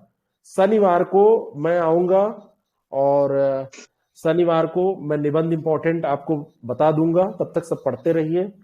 कुछ मुझे भी सोचना पड़ता है, ऐसे थोड़ी ना हवा में बता दूंगा कि हाँ बस। और फिर मैं उसको, और आज देखिए विराम चिन्ह वाला मैं लेके आया था, नहीं होता। तो संडे को पेपर ही है, शनिवार को तो जाना ही है, लखनऊ में दूर पेपर है। अरे इस शनिवार को कहाँ है? अरे शनिवार मीन्स परसों कह रहे हैं सर। हम परसों कह रहे हैं। Okay sir, okay okay. Sir साहित्य और संस्कृति में जैसे लेखक और कवि हैं, इनके अलग से भी पूछा जा सकता है, जैसे प्रेमचंद है जैसे या तुलसीदास है, ना निराला भाई, है। नहीं पूछा, नहीं अलग से कुछ नहीं पूछा जाएगा। बस एक बार ये तुलसी के रामचरितमानस का समाज दर्शन पूछा गया है, तो अगर इसीलिए मैं कहता हूं कि साहित्य मान लीजिए आप तैयार कर रहे हैं, उसके बावजूद भी थोड़ा सा एक आध तैयार करते रहे। अब मान लीजिए कि मेरे लिए लिखना तो आसान है, मुझे 20 उदाहरण याद है तुलसीदास जी के, तो मैं तो लिख दूंगा। लेकिन अगर आपको उदाहरण स्पेशली तुलसीदास जी के नहीं याद है तो आप कैसे लिखेंगे? इसीलिए मैं कहता हूं कि मान लो साहित्य से ये वाला आ गया तो 1-2 और तैयार रखिए।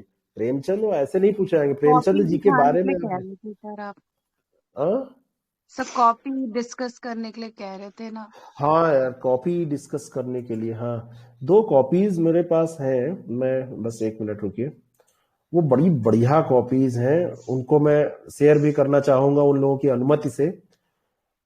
खैर ऐसा कोई उसमें गलत काम नहीं है कि अनुमति लेना पड़े, वो अच्छी ही चीज है। 2 कॉपीज मैं आपको दिखा रहा हूं जो बड़ी बढ़िया कॉपीज हैं, उनके मार्क्स अच्छे हैं, वैसा आप फॉलो कर सकते हैं। 1 मिनट,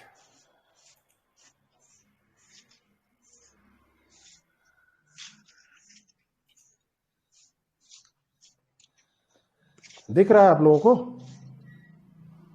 स्क्रीन पे कुछ दिख रहा है? एक कॉपी देखिए, ये अलग अलग अलॉटमेंट होते हैं, तो इस आईडी पे जो अलॉटमेंट है इन टीचर को, सुमन चौरसिया, क्या हमको सुन रही है सुमन चौरसिया? सुमन चौरसिया लाइव है। जितेंद्र कुमार लाइव है सर। है? Yes sir. जितेंद्र जी, आपकी कॉपी में खोल रहा हूं, अनुमति है? जी सर बिल्कुल। ये देखिए आपकी कॉपी अभी आ जाएगी, ये डाउनलोड हो रही है। और एक ये सुमन चौरसिया, ये एक जितेंद्र को मिले हैं 64 नंबर, और सुमन जी को मिले हैं 68 नंबर। ये सब हाईएस्ट नंबर्स में से हैं, और भी हैं, लेकिन इस आईडी पे इतनी ही पड़ी है, मैं दिखा रहा हूं आपको।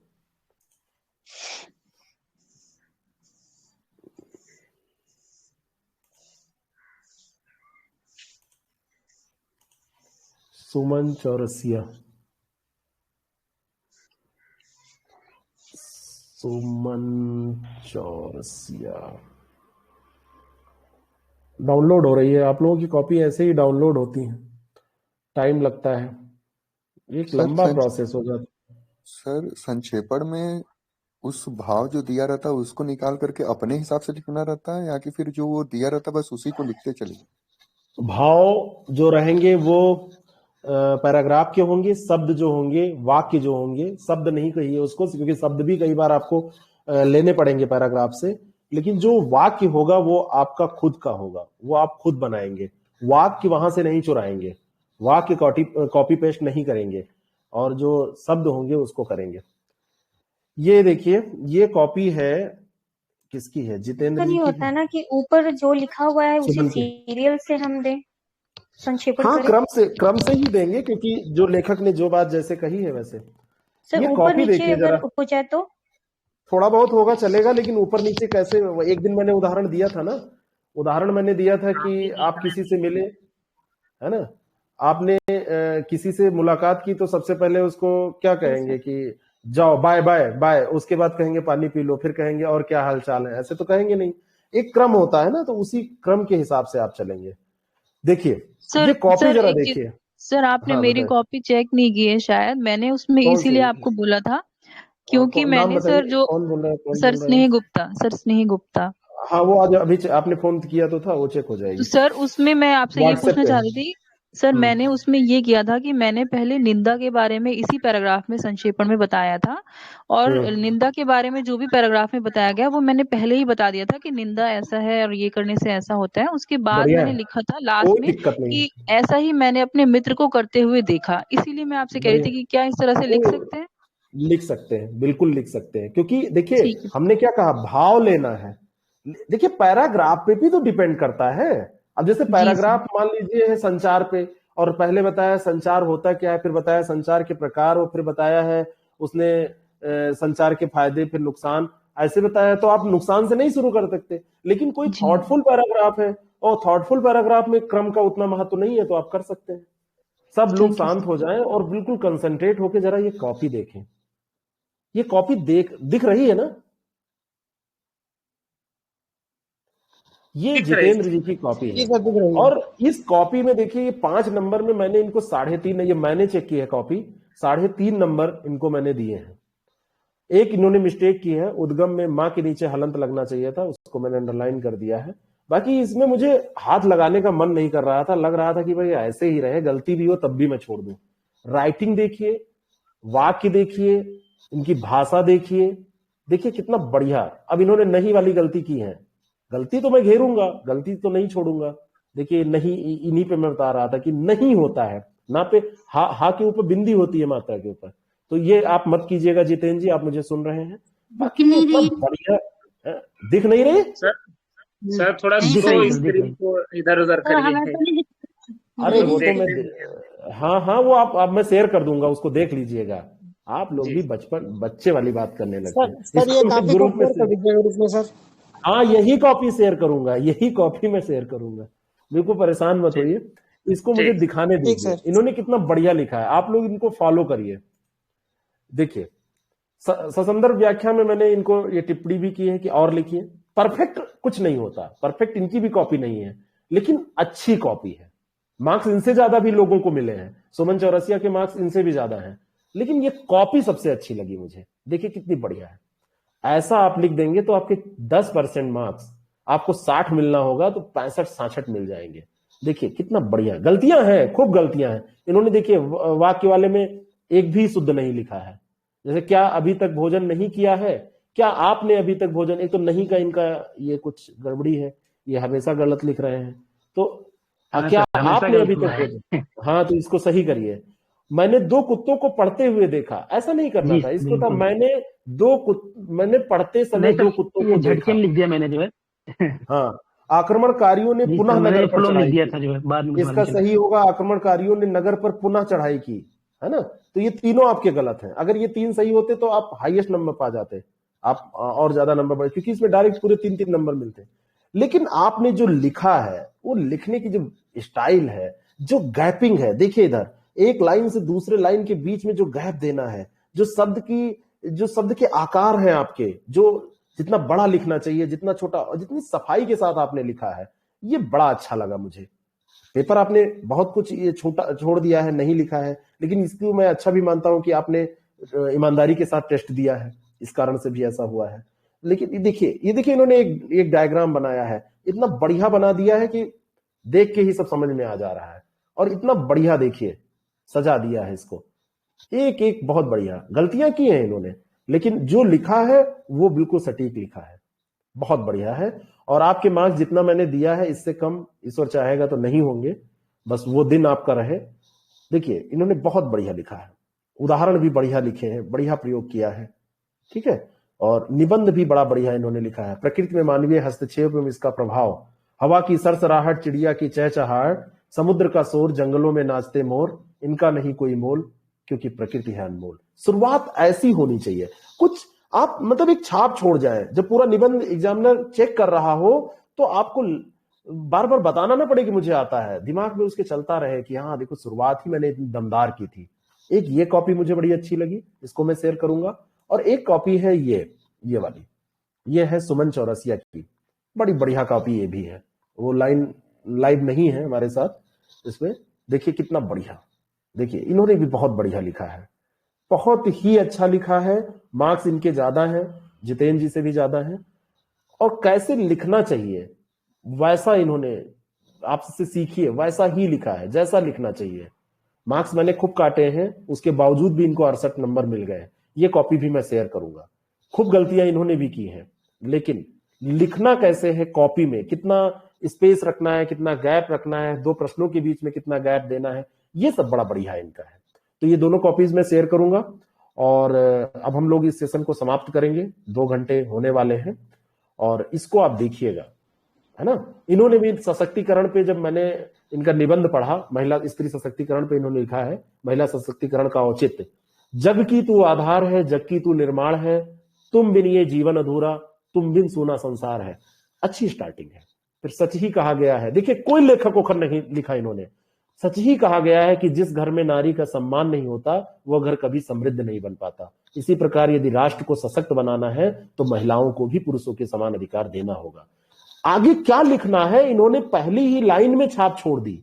महिलाओं को केवल भोग विलास की वस्तु न समझकर समाज का ऐसा अंग समझना चाहिए जिसके सहयोग के बिना समाज राष्ट्र की उन्नति ही संभव नहीं है। पंडित जवाहरलाल नेहरू, देखो अब यहां से शुरू किया, एक कोट डाला यहां पे इन्होंने कि पंडित जवाहरलाल नेहरू ने ठीक ही कहा है कि लोगों को जागृत करना है तो महिलाओं को जागृत कीजिए। महिलाएं आगे बढ़ती हैं तो परिवार आगे बढ़ता है, गांव आगे बढ़ता है, देश आगे बढ़ता है। इसीलिए महिलाओं का सशक्तिकरण आवश्यक ही नहीं अनिवार्य भी है। छाप छोड़ दिया, लगा कि हाँ कुछ लिखने जा रही है। और इनको देखिए इस निबंध में मैंने कितने नंबर दिए हैं, इनको मैंने मार्क्स दिए हैं इस निबंध में 29।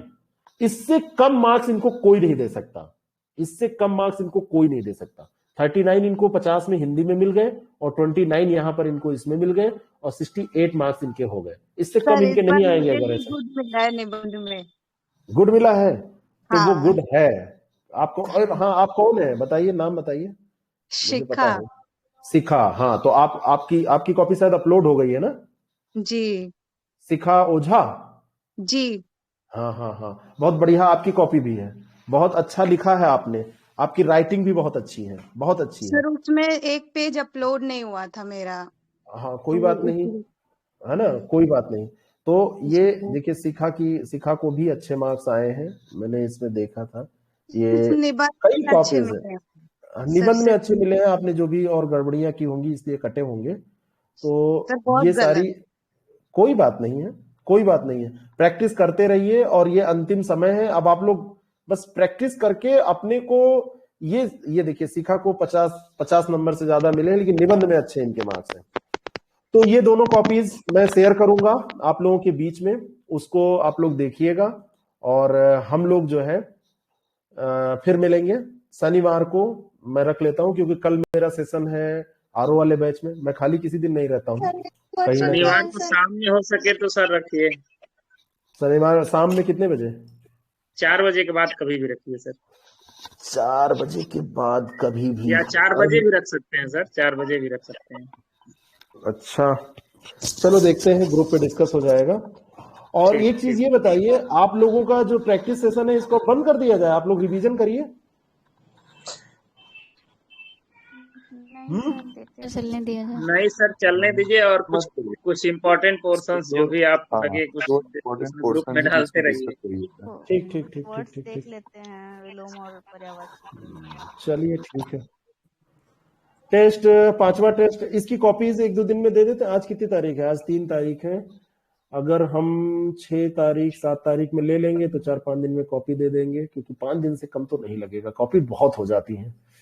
तो देखते हैं 6 के 7 के आसपास रख लेते हैं। सर संडे का रख लीजिए, मीन्स कॉपी मतलब भले ना हो पाए लास्ट मोमेंट तक चेक, मतलब बट 6 तारीख में या 7 तारीख में कोई संडे मंडे में। चलिए देखते हैं, रख लेते हैं। ग्रुप में तो आप लोग हैं ही हैं, वहां पे बात हो जाएगी। चलिए 1 घंटे 50 मिनट से ये गला कह रहा है कि ये लोग कौन है जो इतनी सजा दिए हुए हैं हमको। ठीक है, तो अब गले को विराम दिया जाए। GIC में हिस्सा ले लो। और अगर अच्छे मार्क्स नहीं आए तो सबको पकड़ पकड़ के यहाँ लाऊंगा मैं और बिठाऊंगा, फिर पूछूंगा काहे अच्छे मार्क्स नहीं आए। अच्छे से रिवीजन करके जाइए। और यहाँ से मैं चाहता हूँ कोई ऐसा ना हो जिसका सिलेक्शन ना हो, कोई ऐसा नहीं होना चाहिए। एक तो मैं जानता हूँ कि मुझसे बहुत खराब लोग नहीं जुड़े हैं, बाकी लोग हैं जहां पर खराब होंगे, हमारे पास कोई खराब नहीं है। सब बहुत अच्छे स्टूडेंट्स मेरे पास चुन चुन के आए, इसीलिए संख्या ज्यादा नहीं है। भले ही वो 300-350 है, लेकिन जो है वो अच्छे हैं, इतना मैं मान रहा हूँ। और आप लोग जब रिजल्ट आएगा तो सब लोग लड्डू लेके क्या करेंगे, लोगों में बांटेंगे। हमारे पास इतना लड्डू आ जाएगा तो हम क्या करेंगे, हम आप लोगों को फिर लड्डू खिलाएंगे। ठीक है। और ये एक चीज मैं लास्ट में ये कहना चाहूंगा कि जितना भी आपने पढ़ा है अभी तक, अब जोर दीजिए उसको रिवाइज करने में, रिवीजन करने में। अब नई चीजों पे बहुत मत भागिएगा। और बहुत सारे लोग अभी भी कंफ्यूज हैं, कैसे क्या करना है, कितना छोड़ना है, कितना क्या करना है, वो सब चिंता आप छोड़ दीजिए। आप सब सीख चुके हैं, इतने दिन से अनवरत आप लोग प्रैक्टिस कर रहे हैं, दूसरे की कॉपीज देख रहे हैं, तो उसको अब सारी चिंता छोड़िए और बिल्कुल बढ़िया से रिवाइज करिए। जितना आपको आता है उस पर कॉन्फिडेंट रहिए, जितना आता है उतना बहुत है सिलेक्शन के लिए। ठीक है, फिर मिलते हैं, कोशिश करते हैं शनिवार को और की टाइम सेट कर लेंगे जितने बजे की शाम को मिले, बाकी जैसा भी होगा शाम को रखते हैं। ठीक है, चलिए thank you so much, all the very best. खूब अच्छे से रिवीजन करिए, बीमार कोई मत होइएगा। मसालेदार खाने वाली जितनी भी चीजें हैं बंद कर दीजिए, बाहर की जो चाइनीज वाइनीज खाते हैं सब बंद कर दीजिए, क्योंकि ये हफ्ता बहुत इंपॉर्टेंट है, ये सप्ताह बहुत इंपॉर्टेंट है। ठीक है, ओके।